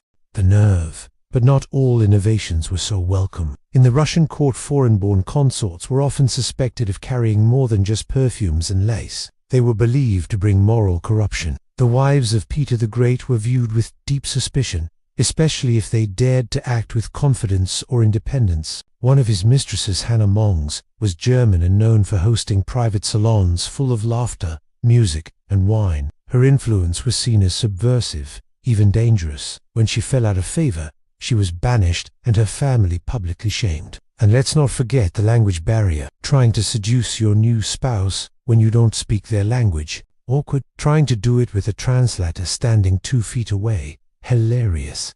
Some couples developed their own strange improvised languages of touch and gesture. Others barely communicated at all. And in more than a few cases, marriages remained unconsummated for months, sometimes years, because no one could figure out how to bridge the gap. There's a lesser-known but strangely touching story about Princess Charlotte of Mecklenburg Straits, who married King George III of England. She spoke almost no English when she arrived, and he spoke no German, but they developed a surprisingly affectionate relationship, bonded over shared routines, and wrote one another short, phonetically spelled notes in each other's languages. Against the odds, they became close, and by many accounts, genuinely affectionate lovers. Still, for most royal couples, these cultural clashes left deep scars. Bedroom habits weren't just about comfort, they were about national identity, about pride. A foreign queen who refused to bow to local customs was seen as arrogant, or worse, ungrateful. A foreign king who introduced new intimacy rituals might be mocked behind fans or whispered about in the halls. Historians debate how much of this was perception versus reality. Did foreign queens truly change the sexual culture of courts, or were they just convenient scapegoats for all things too bold or too different? Hard to say,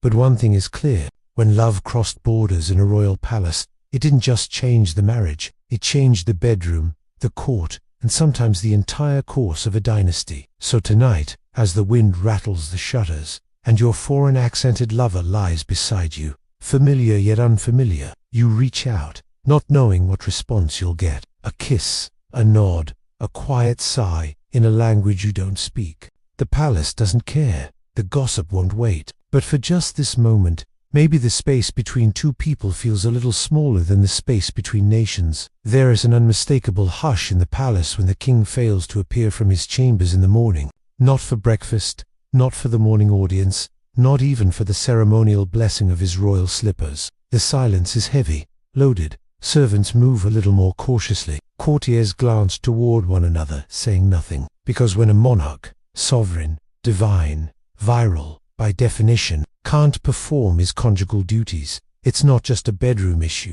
It's a national emergency. And it happened more often than most historians like to admit. Royal impotence wasn't just an awkward personal matter. it was a political crisis. In monarchies, where the king's authority was tied directly to his ability to produce an heir, any failure to perform in bed was seen as a cosmic flaw, an omen, a weakness, sometimes even a curse. And unlike ordinary people, a monarch couldn't quietly ignore the problem. He had advisors, physicians, confessors. Occasionally, a team of whispering ministers gathered like vultures to resolve the issue.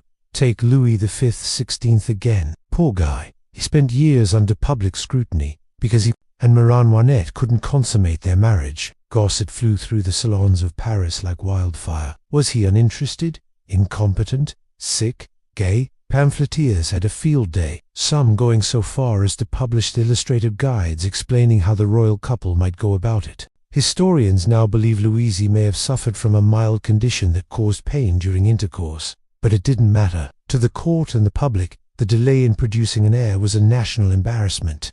It was her fault. It was his fault. It was everyone's business but their own. And then there's Henry VIII, whose manhood was practically a kingdom unto itself, until it wasn't. After the failure of several marriages and a string of miscarriages and stillbirths, questions arose. Was the King of England, the self-styled Lion of Europe, secretly impotent? Some courtiers whispered that he had trouble completing the act. Others pointed out his increasing weight, his festering leg injury, his unpredictable rages, all signs, in their view, of a man who could no longer seal the deal. Henry naturally did what any insecure royal might do. He blamed the women, annulments, beheadings, and church reform followed. Because sometimes it is easier to start a new religion than to admit you've got issues below the belt. Of course, not all kings handled it with such carnage. In Spain, Charles the Zen, already known as the Bewitched due to his severe physical and mental disabilities, was widely believed to be impotent. His 2 marriages produced no children,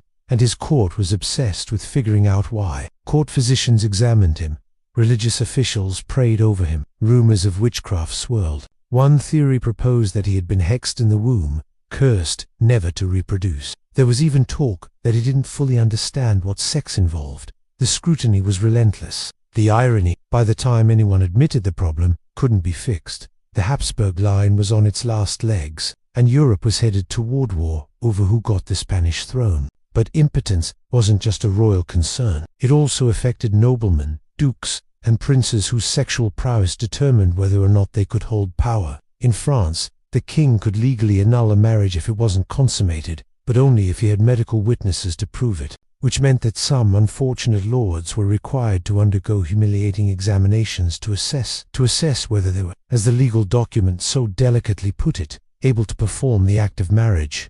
These weren't subtle affairs. They involved physicians, sometimes clergy, and brace yourself, public testimonies from wives about their husbands' failures. Yes, people stood in court and described in detail just how disappointing their wedding night had been. Even worse, in rare cases, noblemen were forced to demonstrate their virility in front of witnesses to prove their ability. You'd think this was fiction. It's not. During particularly contentious annulment trials in Renaissance Italy, men were sometimes made to engage in simulated marital activity under the supervision of court-appointed experts.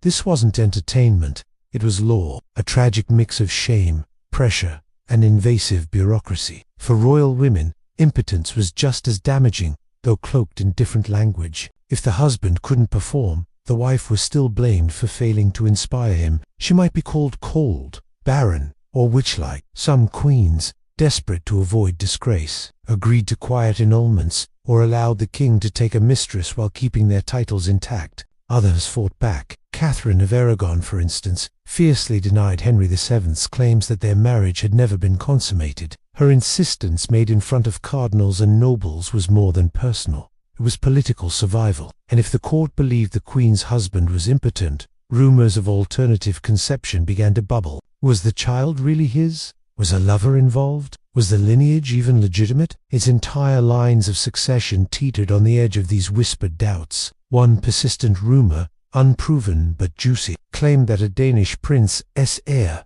was actually the product of a carefully arranged affair between the princess and a hand-picked noble with more, shall we say, reliability. True or not, it shows how deeply the issue of virility was tied to dynasty and how far people would go to preserve an illusion of potency. One of the oddest fringe practices related to impotence came from parts of Eastern Europe, where some nobles swore by magical belts and charm, rings supposedly blessed by holy men to restore masculine power. These were worn at night, and sometimes during intercourse itself. One ring now housed in a museum bears the Latin inscription Vir Domini, the strength of the Lord. It's not entirely clear which Lord they meant, but the desperation speaks for itself. Historians still argue over how much of these stories were real, and how much were whispered exaggerations used to humiliate or discredit powerful men. After all, accusing someone of impotence wasn't just personal, it was political assassination. To say a king couldn't perform was to say he couldn't rule. So tonight, as the fire dies low in your lavish bedroom, you hear nothing from the adjoining suite. No movement, no creaking of the royal bed, just silence. And in that silence, the whispers begin, low, treacherous, and deadly. Not because a man couldn't please his wife, but because a king who couldn't perform might be one heartbeat away from losing everything. Eventually, somewhere between the choreographed ceremonies and the whispered humiliations, a curious thing begins to happen. Some women, queens, duchesses, ladies-in-waiting, stop waiting to be chosen. They stop playing the passive powdered pedestal perched role they've been assigned. And in the stillness of the palace, behind layers of taffetor and diplomacy, they reach out. They choose. Because while history loves to crown kings as the architects of desire, it was often royal women who have truly took the lead in rewriting the script of sex and power. It wasn't easy, of course. For a queen or noble woman to show initiative in matters of the flesh was risky. In many courts, even a flirtatious look could brand a woman as indecent, dangerous, or not queenly. But the ones who dared, they shaped dynasties, crushed enemies, and sometimes changed the rules of the royal bedroom forever. Start with Catherine the Great. No, not the ridiculous horse rumor, which is nonsense by the way, but the actual woman, Empress of Russia, intellectual reformer, and yes, a woman with a strong sexual appetite and zero patience for being told no. Catherine chose her lovers personally, often grooming them through flirty correspondence or invitations to her court. She didn't care if the man was younger or less noble. She cared if he was clever, loyal, and available. Her lovers weren't just eye candy. They were confident, sometimes even political allies. And if they lost her interest, she gave them a pension, a title, and a polite exit.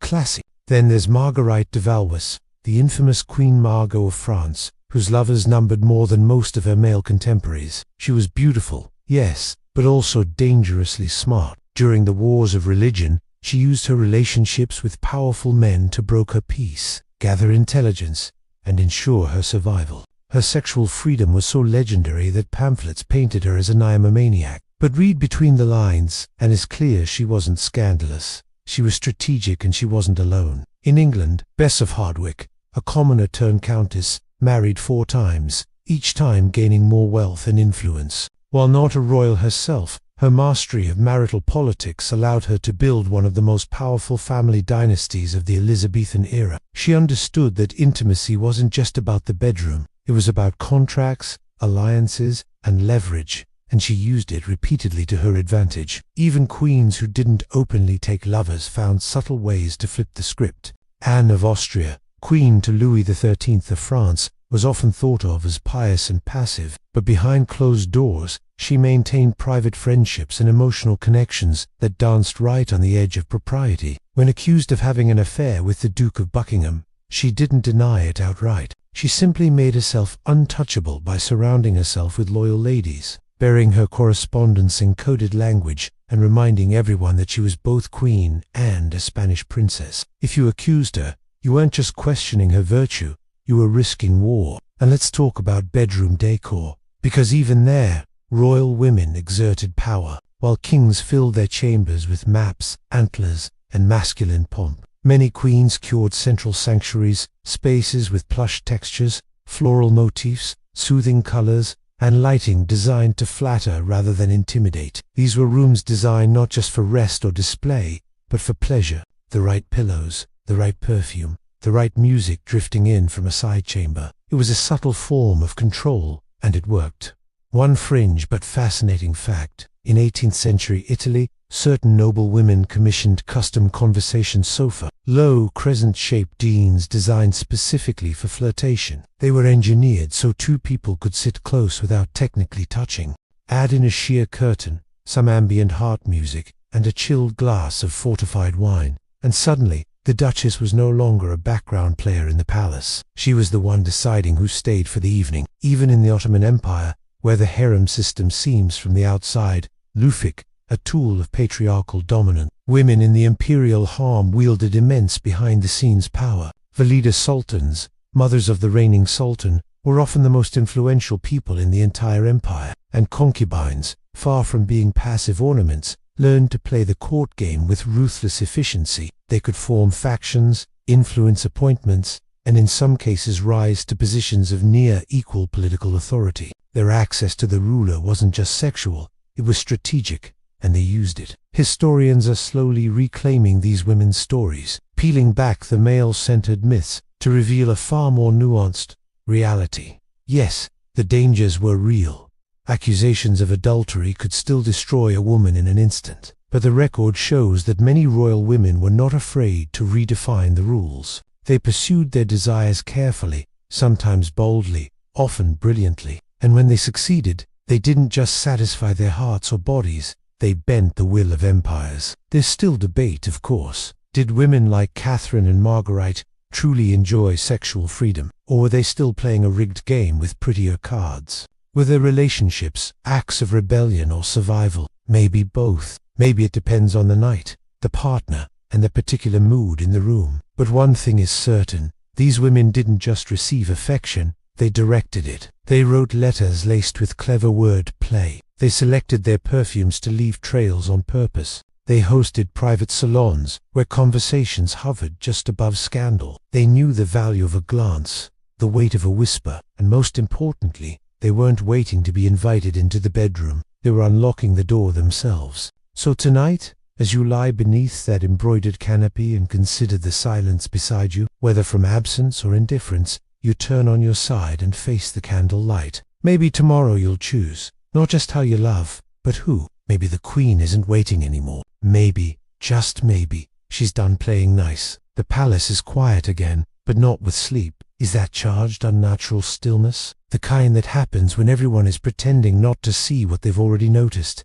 Eyes glance away too quickly. Conversations shift just a beat too fast. Because while royal love affairs were scandal enough, what really made the walls shudder were the ones that couldn't be named. The glance is not just across ranks or political lines, but across gender lines. Tonight, we step into the shadowy realm of same-sex desire in royal palaces, where the risks were enormous, the rewards fleeting, and the truth still tangled in centuries of secrets. This isn't a modern invention. Same-sex relationships, emotional, romantic, sexual, have existed in every era, including inside the world's most opulent palaces, but in a setting built on appearances, marriage alliances, and producing heirs. These desires had to be cloaked so carefully they often vanished entirely from the official record. That doesn't mean they didn't happen. It just means that when they did, they slipped between the lines, hidden in poetry, letters, coded language, and sometimes exquisitely scandalous rumors. Start with King James I of England. His relationship with George Villiers, the Duke of Buckingham, has been debated for centuries. What we do know, the king wrote him passionate letters referring to Villiers as his sweet child and wife, my only joy and even my darling. He gave him titles, lands, influence more than any other court favorite. James was married with children, but the language he used with Villiers wasn't political. It was intimate. Whether or not they were lovers in a physical sense is still debated, but emotional intimacy undeniable. The court noticed. So did foreign ambassadors who wrote about the closeness with thinly veiled disdain or envy. Then there's Queen Christina of Sweden, already mentioned for her refusal to conform to gender norms. Christina wore men's clothing, refused to marry, and surrounded herself with beautiful, educated women. Her most famous companion, Ibora, was described by Christina as her bedfellow and beloved. Christina's letters to Ebb are loaded with longing, praise, and romantic metaphors. "Live only for me," she wrote. "Remember me always, and never forget the one who loves you more than life." It's impossible to read those words and not feel the pulse of real, if forbidden, affection. Of course, same-sex love wasn't always couched in high poetry. In many courts, especially among young men, intimate relationships between pages, squires, or artists were an open secret, tolerated as long as they stayed discreet and didn't interfere with dynastic plans. In Renaissance Italy, male friendship could involve kissing, sharing beds, and long emotional letters. Some of these bonds were likely platonic, others clearly weren't. One Madagi prince was rumored to have maintained a stash companionship with his fencing master for over a decade until the man was abruptly transferred. Florence and the prince fell into a sullen, mysterious depression that lasted weeks, and the women, they had their own networks in Versailles. The ladies-in-waiting lived in close quarters, often sleeping two to a bed, sharing stories, perfume, and secrets. Some of these bonds blossomed into deeper connections, quiet love stories tucked inside embroidered pillowcases and traded in soft whispers behind closed doors. Letters survive between certain women that read like diary entries, aching, confessional, sometimes wildly suggestive. "When I am not near you, I sleep with your ribbon tied around my wrist," wrote one duchess to her friend. "It is the only way I rest." But make no mistake, these relationships were risky. In a world where marriage was a political contract and sex had to produce heirs, anything that deviated from the norm was treated as either foolish, dangerous, or criminal. In Tudor England, sodomy was a capital offense. Being caught in a same-sex act could lead to execution, or if you were lucky, exile and disgrace. So those glances, those letters, those trembling fingers brushing in the candlelight, they carried not just the weight of desire but fear, and still people loved. They found ways. Coded language was everywhere. In letters, friend meant something more. Affection meant passion. Comfort often meant physical closeness. In some European courts, couples gave each other mirrored lockets or used symbolic flowers to send messages. The violet meant devotion, the hyacinth longing, the bluebell a secret shared. It's easy to imagine a royal lover wearing such a token close to their heart, hidden beneath layers of court attire, invisible to everyone but the one person who mattered. Fringe fact of the night. In 18th century Prussia, Frederick the Great, long speculated to have had romantic relationships with men, once had a marble statue commissioned of Antinous, the famed companion of Roman Emperor Hadrian. The statue was placed in his private garden away from prying eyes, where he reportedly liked to sit alone in the evenings. A silent tribute to a love that had no place in his court but lived on in stone. It is hard to know how many of these stories are true in the way we want them to be. Historians argue over how much was love, how much was deep friendship, how much was just court gossip passed around like spiced wine. But when you read the letters, really read them, it's hard not to feel the undercurrent, that ache, that longing, that defiance. And sometimes these relationships weren't just tolerated,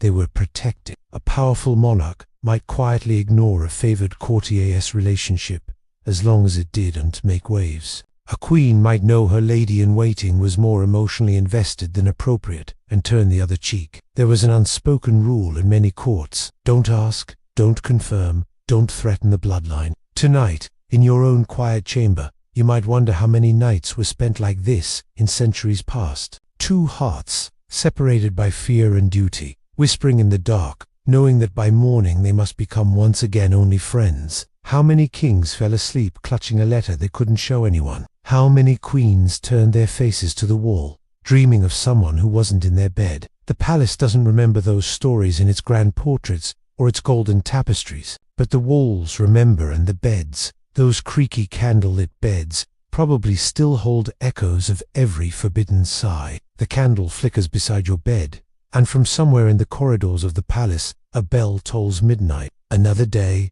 another ceremony, another round of silk robes and whispered glances. But you, lying in this grand room stuffed with velvet and expectation, feel the ache of something heavier. Not lust, not love, not even ambition, but guilt. Because even in palaces where every pleasure is carved into marble, there's always one set of eyes watching that no servant, lover, or courtier can avoid. Gods. And for many kings and queens, the pull of desire was never fully separate from the cold, sharp edge of religious guilt. In some courts, especially Catholic ones, the line between passion and sin was a razor's width. Sex was allowed, required even, but only under the right conditions within marriage, for procreation, and preferably without too much enjoyment. If you were too eager, too experimental, or too frequent, it could be seen as lustful. And lust, of course, was a deadly sin, even for royals, maybe especially for royals. So, what did that mean for intimacy per year? Imagine finishing a long, exhausting,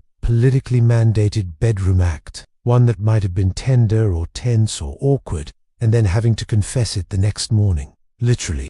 In Catholic monarchies, it was common for rulers to attend regular confession, and many were encouraged strongly to confess even the most mundane acts of marital sex. Why? Because if there was even a hint of pleasure for pleasure's sake, it might be seen as impure. Kings, queens, and high-ranking nobles had personal, usually powerful, educated men appointed by the church who acted as both spiritual advisors and moral monitors. These confessors weren't just there to absolve sin. They had influence over everything from bedroom behavior to royal policy. Particularly strict, confessor could convince a king to abstain from sex for months. Some queens were advised to avoid sex during Lent, Advent, or on feast days, reducing their opportunity to conceive, but in the church's eyes preserving their souls. There is a recorded case of Philip II of Spain, who according to his letters and his constantly struggled with guilt over physical desire. Despite being deeply devout and married, he worried that his longing for his wife, yes, his wife, was sinful. His confessor advised him to moderate the marital act and focus his thoughts on divine service during intercourse. If you've ever tried to feel sexy while thinking about eternal judgment, you can imagine how well that worked out. But Catholic monarchies weren't the only ones with bedroom guilt. In Protestant courts, especially in Calvinist or Puritan-influenced regions, sex was allowed, but had to remain sober, orderly, and clearly tied to duty. Fun, suspicious, kinky? Absolutely not. There is a story from a Scottish court where a noble couple was reprimanded for engaging in intercourse on the Sabbath. Even though they were married and trying to conceive, the act itself wasn't the problem. The timing was. This tension between spiritual purity and physical desire led to some truly bizarre behavior. Some monarchs scheduled sex around religious holidays, choosing safe windows when the church calendar wouldn't frown too harshly. Others fasted or prayed before intimacy, asking forgiveness in advance. A few even kept journals, private spiritual diaries, tracking their temptations and their failures. Louis IX of France is said to have wept in prayer after marital sex, fearing that his enjoyment had insulted God. Then there were those who took the opposite approach. Indulgence, followed by confession in an endless cycle. They would sin lavishly, then confess grandly, as if absolution could be purchased like perfume or pearls. This approach was especially popular in the barrack courts of Italy and France, where sensuality dripped from every fresco and curtain. And yet the spectre of hellfire still hovered behind every candelabra. Some confessors took things further. If a queen confessed to enjoying sex too much, she might be prescribed a period of abstinence. If a king admitted to sleeping with a mistress, his penance could be fasting, donating to a monastery, or even public acts of piety. And if he refused, the church could withhold sacraments. No communion, no last rites. In a deeply religious world, this was terrifying. Fringe fact. In the Spanish court under the Habsburgs, there were documented cases where midwives and priests collaborated to create chastity schedules, literally calendars that marked out when sex was spiritually permissible. These were hung in some royal chambers, sometimes under a veil or in a desk drawer, but always close at hand. Marital sex on the wrong day could require confession. Extramarital sex that could damn your soul. All of this created a strange kind of bedroom tension, not just between lovers, but between body and soul. One part of you longed to touch, to be close, to forget the crown for a few moments. The other part whispered warnings about sin, punishment, and shame. It wasn't just your conscience you had to worry about. It was the entire religious hierarchy listening, judging, and sometimes dictating what happened between your sheets. Some monarchs rebelled. They rejected the guilt and gave in to pleasure, refusing to confess or even challenging the church's authority. Henry VII's split from Rome wasn't just about divorce, it was also about control. He didn't want to ask permission for what he did in his bedroom. Others found ways to balance both worlds. Catherine de' Medici, for instance, maintained an image of piety, while overseeing a court famous for its sensuality and scandal. She gave lavish gifts to churches and funded convents, while simultaneously hosting ballets that left little to the imagination. Historians still debate how deeply this guilt was felt. Were kings truly tormented by their passions? Or did they perform piety because it was expected? Did queens really agonize over every kiss? Or did they learn to separate the spiritual from the physical? We may never know. But in their letters, their confessions, and their sudden silences, there's evidence of struggle, not just with love or duty, but with themselves. So tonight, as you lie beneath your canopy, the heavy cross on the wall glinting faintly in the candlelight, you wonder if it's watching. You wonder if pleasure and sin are really twins, or if someone just told you they were. Your partner stirs beside you, unaware. You reach out slowly, not because you're defying God, but because just for tonight, you want to feel human. Eventually, no matter how tightly you draw the bed curtains, the outside world crashes in. Rumors become headlines.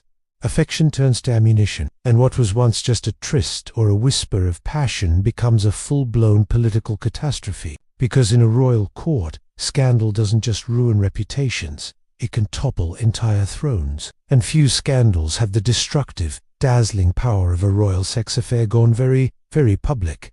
It usually starts small. A glance held too long, a late-night visit noticed by the wrong servant, a letter intercepted and passed through trembling hands until it lands on the desk of someone who knows exactly how to use it. And suddenly, what was once a private matter of bodies and feelings becomes state business, discussed by ministers, printed in broadsheets, and carved into public memory. Take for example the infamous affair between King Edward VIII and Wallis Simpson. He was a king, she was an American divorce, and their love affair, electrified by gossip and scandal, led to a constitutional crisis. Edward wanted to marry her. The government refused, church condemned it, and in the end he abdicated the throne. One of the most powerful monarchs in Europe gave up his crown for sex, love and scandal, though of course they never described it that way in polite company. Earlier, centuries before, the French court had its own sex-fueled collapse with the affair of the diamond necklace, a complex scandal involving Queen Marie Antoinette, a conwoman posing as a confidant, and a very expensive necklace. The Queen had no part in the theft, but rumors that she had orchestrated the deal to satisfy her alleged lover spread like wildfire. The French public, already furious with the monarchy, latched onto the tale. It painted Marie as vain, manipulative, and sexually corrupt. And although the revolution had many causes, this scandal helped set the public mood on fire. But even when the stakes were at national collapse, the damage was often profound. Consider the downfall of George Villiers, the Duke of Buckingham under Charles IR of England, beloved by the king, perhaps too beloved depending on which historian you ask. Villiers became a lightning rod for scandal. His wealth, influence, and rumored intimacy with the king made him a target. After a failed military campaign, critics called him incompetent, corrupt, and inappropriately close to the crown. He was assassinated in 1628. Some say it was political. Others whisper it was personal revenge, born from jealousy and betrayal tangled in royal bedsheets. Even private affairs between lesser royals could spiral out of control. Princess Charlotte of Wales, a future queen who died young, had a reputation for resisting the cold, clinical matchmaking of royal life. She fell in love with Prince Leopold. Yes, but her early romantic entanglements were scrutinized, criticized, and nearly cost her everything. The idea that a princess might pursue her own desires, choose her own husband, or heaven forbid, express her feelings publicly was considered borderline treasonous. Love wasn't supposed to be her choice, it was supposed to be her duty. The court of Versailles, always the gold standard of decadence, practically invented the modern sex scandal. Madame de Montespan, mistress to Louis XIV, found herself at the heart of the affair, a tangled web of black masses, alleged baby sacrifices, and love potions. Whether or not she was guilty didn't really matter. Her reputation was destroyed. Louis distanced himself. Her former friends abandoned her. She died quietly in a convent, the echo of her once golden name fading behind stone walls. Scandals like these were more than juicy gossip. They were weapons. Factions within the palace used them to destroy rivals. Ministers whispered them to foreign ambassadors. Writers printed them in pamphlets passed out in marketplaces. One night of passion, real or imagined, could be turned into a political coup if the right person decided to leak the right detail to the wrong hands. Sometimes it wasn't even real. Accusations could be fabricated, especially if a noble woman was gaining too much power or a favored advisor needed to be removed. A well-placed rumor about a compromising letter or an unescorted midnight walk could lead to an interrogation, exile, or worse. Queen Caroline of Ansbach was falsely accused of adultery in the early 1700s by political enemies, seeking to discredit her husband's reign. The charges didn't stick, but the stain remained, whispered in corners long after her death. And then there's the tragedy of Princess Helen of Orleans, whose engagement to the Prince of Naples was broken off due to religious tensions. But the gossip that followed, that was all about her supposed affair with a married man at court. Nothing was ever proven. The scandal faded, but she never married. Her name became a cautionary tale, not of rebellion or romance, but of the cost of being watched too closely. In some cases, scandal didn't destroy, it elevated. Royal mistresses who were smart enough to manipulate public opinion could use their notoriety as power. Madame du Barre, for instance, turned her role as Louis XV's mistress into a political post, winning favors for friends and building alliances. She was hated, yes, but she lasted until the revolution came knocking. Of course, fringe fact of the night. In early 18th century Russia, some nobles held scandal diaries, small personal journals where they wrote down every whispered rumor and bit of gossip they heard. These weren't just for entertainment. They were used as blackmail material, quiet bombs to be detonated when political tides shifted. More than one exile or arranged marriage came about thanks to a well-timed page of scandalous script. Modern historians still argue about how much damage these scandals really did. Were they distractions from deeper political rot, or were they the rot itself? Proof that when a royal bed caught fire, the entire court could burn with it. The answer seems to be both. In some cases, an affair stayed a private tragedy. In others, it pulled the threads of a crown until the whole tapestry came apart. So tonight, as you sit in your gilded chamber and notice the way the page glances at you, too long, too sword, curious, you wonder what if, but who saw? Because in a palace, the walls don't just talk, they take notes, and sometimes all it takes is one scandal, one night, one name spoken in the wrong ear to rewrite your entire story. If you're already exhausted by the pressure of producing heirs, dodging scandal, deciphering courtly seduction, and hiding forbidden love, I have bad news. We haven't even touched on magic. Yes, magic. Because for many centuries, inside the same palaces that housed philosophers, theologians, and rational men of science, there also lived an unshakable belief that sex, fertility, and desire could be conjured or cursed. Even the most powerful royals weren't immune to superstition. In fact, they were often the most superstitious of all. When medicine failed, when heirs didn't appear, when passion turned cold or scandal threatened to erupt, the royal bedchamber became fertile ground, not just for intimacies but for enchantment, ritual, and full-on magical interventions. Call it desperation, call it tradition, call it what it was, a strange sensual blend of politics and the occult. Start with love potions. Nearly every European court had its own apothecaries, official ones with real herbs and tinctures, but just beyond them lurked the underground network of potion makers, herbalists, and outright witches who specialized in more unconventional remedies. Want your spouse to fall madly in love with you? Drink this wine infused with rosemary, powdered emerald, and a drop of menstrual blood. Yes, that was a real recipe, and yes, it was widely believed to work. The logic was disturbingly simple. The body held power. Blood, sweat, hair, and other more intimate fluids were considered potent ingredients. They could bind someone to you, inflame desire, or even curse their ability to be with anyone else. In one case, a vengeant noblewoman was accused of feeding her lover mashed fig, soaked in her breast milk, to keep him faithful. Whether or not it worked is unclear. Not all magical beliefs were dark, though. In more romantic corners of the world, folk traditions flourished. In parts of Scandinavia, lovers exchanged silver rings, blessed under the midsummer moon to ensure fidelity. In Poland, noble brides were given honeycakes dusted with protective herbs to eat before the wedding night, supposedly ensuring a joyful union. In India's Mughal courts, jasmine and sandalwood oils were believed to carry aphrodisiacal properties, and entire chambers were perfumed to invite harmony and passion.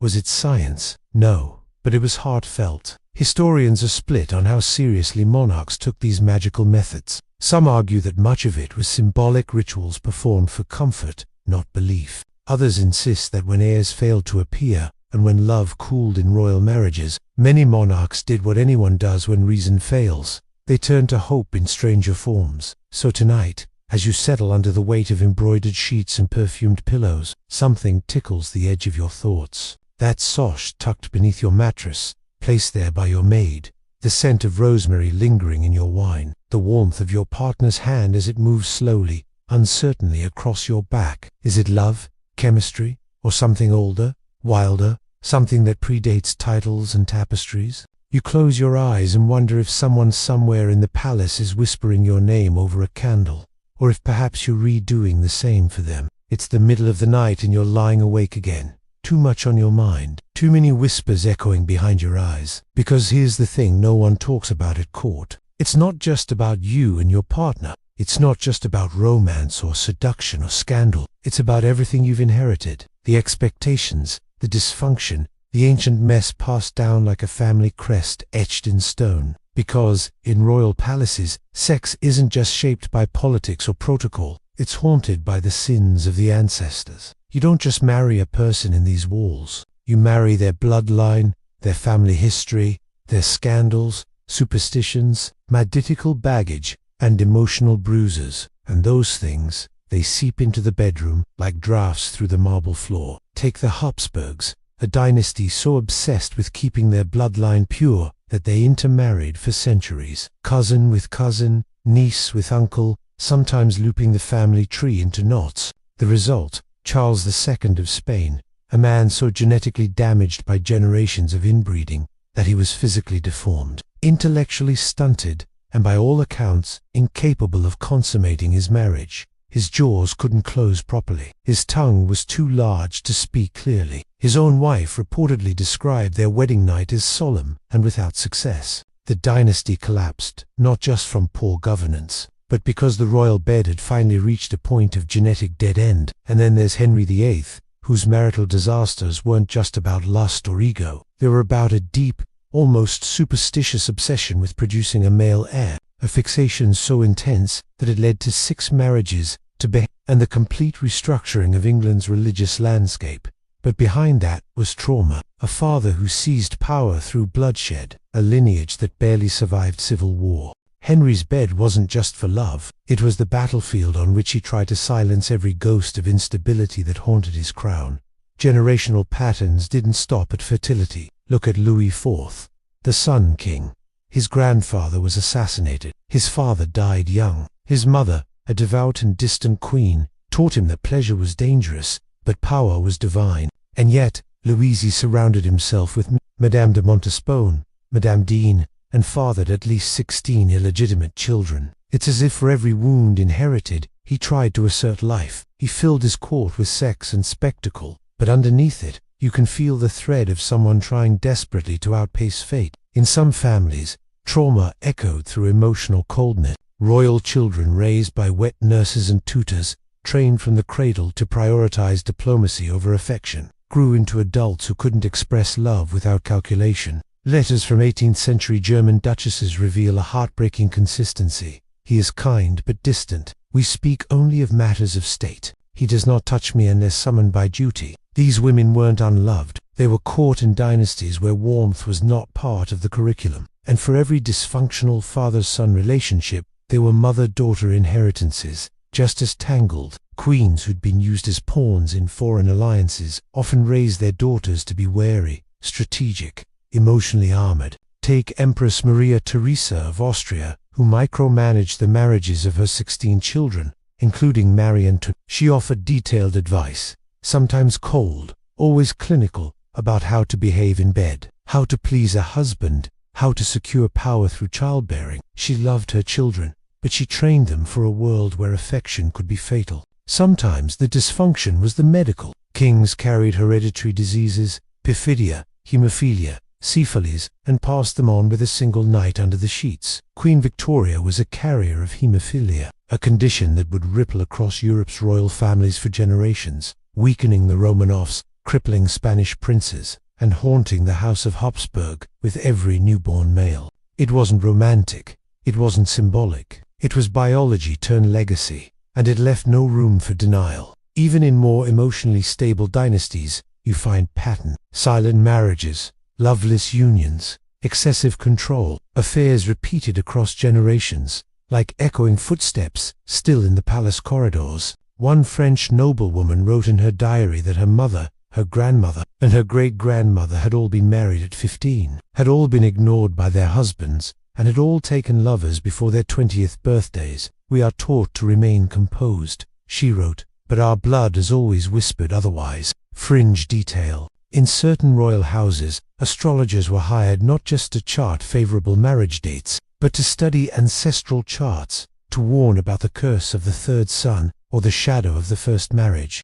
These weren't metaphors. These were legitimate royal anxieties. The idea that certain beds, certain combinations of bloodlines carried doom in their very fabric. Modern scholars call this intergenerational trauma, but back then it was just family. And in palaces, family wasn't just something you were born into. It was something you performed, passed on, and reproduced, even if it meant recreating the same wounds over and over again behind lace-draped doors. So tonight, when you roll over and stare at the gilded ceiling above you, you can almost hear them. The ancestors, all those kings and queens who came before lying in this same bed or one just like it. Whispers in the dark, unspoken expectations, regrets, and patterns they didn't know how to break. Patterns you've inherited, whether you want to or not. Maybe your marriage was arranged. Maybe your heart is elsewhere. Maybe you're just tired of living a life built on someone else's idea of legacy. But as your partner breathes quietly beside you,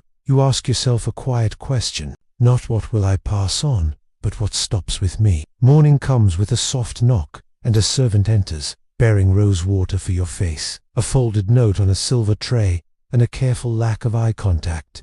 It's all so polished, so practiced. But behind every gesture, every tilt of the tray, and every rustle of silk, there's a secret everyone understands, but no one says aloud. The real power in the palace doesn't always sit on a throne. Sometimes it walks quietly, listens closely, and changes history without ever speaking above a whisper. Because in the royal world, the people who make the beds often know more about what happens in them than the ones who sleep there. This is the hidden world of servants, spies, and unofficial go-betweens, the invisible hands behind every royal affair, failed marriage, secret tryst, and whispered confession. For every royal touch, there was someone else adjusting the bed curtains. For every love letter, someone else folded the page. And for every time a queen cried into her pillows, someone else changed the linens and said nothing at all. Take the ladies in waiting, ostensibly companions. They were often much more guardians of secrets, managers of moods, and sometimes quiet conspirators. They dressed queens for bed,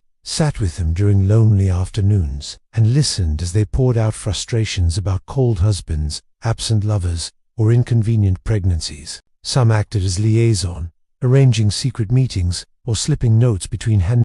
Others were spies in disguise, feeding information back to rivals or even foreign courts. One of the most infamous was Lady Sarah Churchill, close confidant to Queen Anne of England. Their relationship was deeply emotional, possibly romantic, and Sarah wielded enormous influence over Anne's decisions, both public and private. But when their bond soured, it shattered the Queen's stability. Sarah didn't just leave. She published private letters exposing Anne's vulnerabilities to a hungry public, intimacy weaponized. Then there were the valets and pages, especially those serving kings. They dressed the monarch, tended to his meals, and escorted him to bed. And if the king had company, the valet was the one who saw her in and out. One wrong look, one overheard whisper, and the entire court could change overnight. Some pages became confident, others became During Louis XV's reign, a rotation of trusted valets managed the coming-ins and goings of his many mistresses at the hidden doors of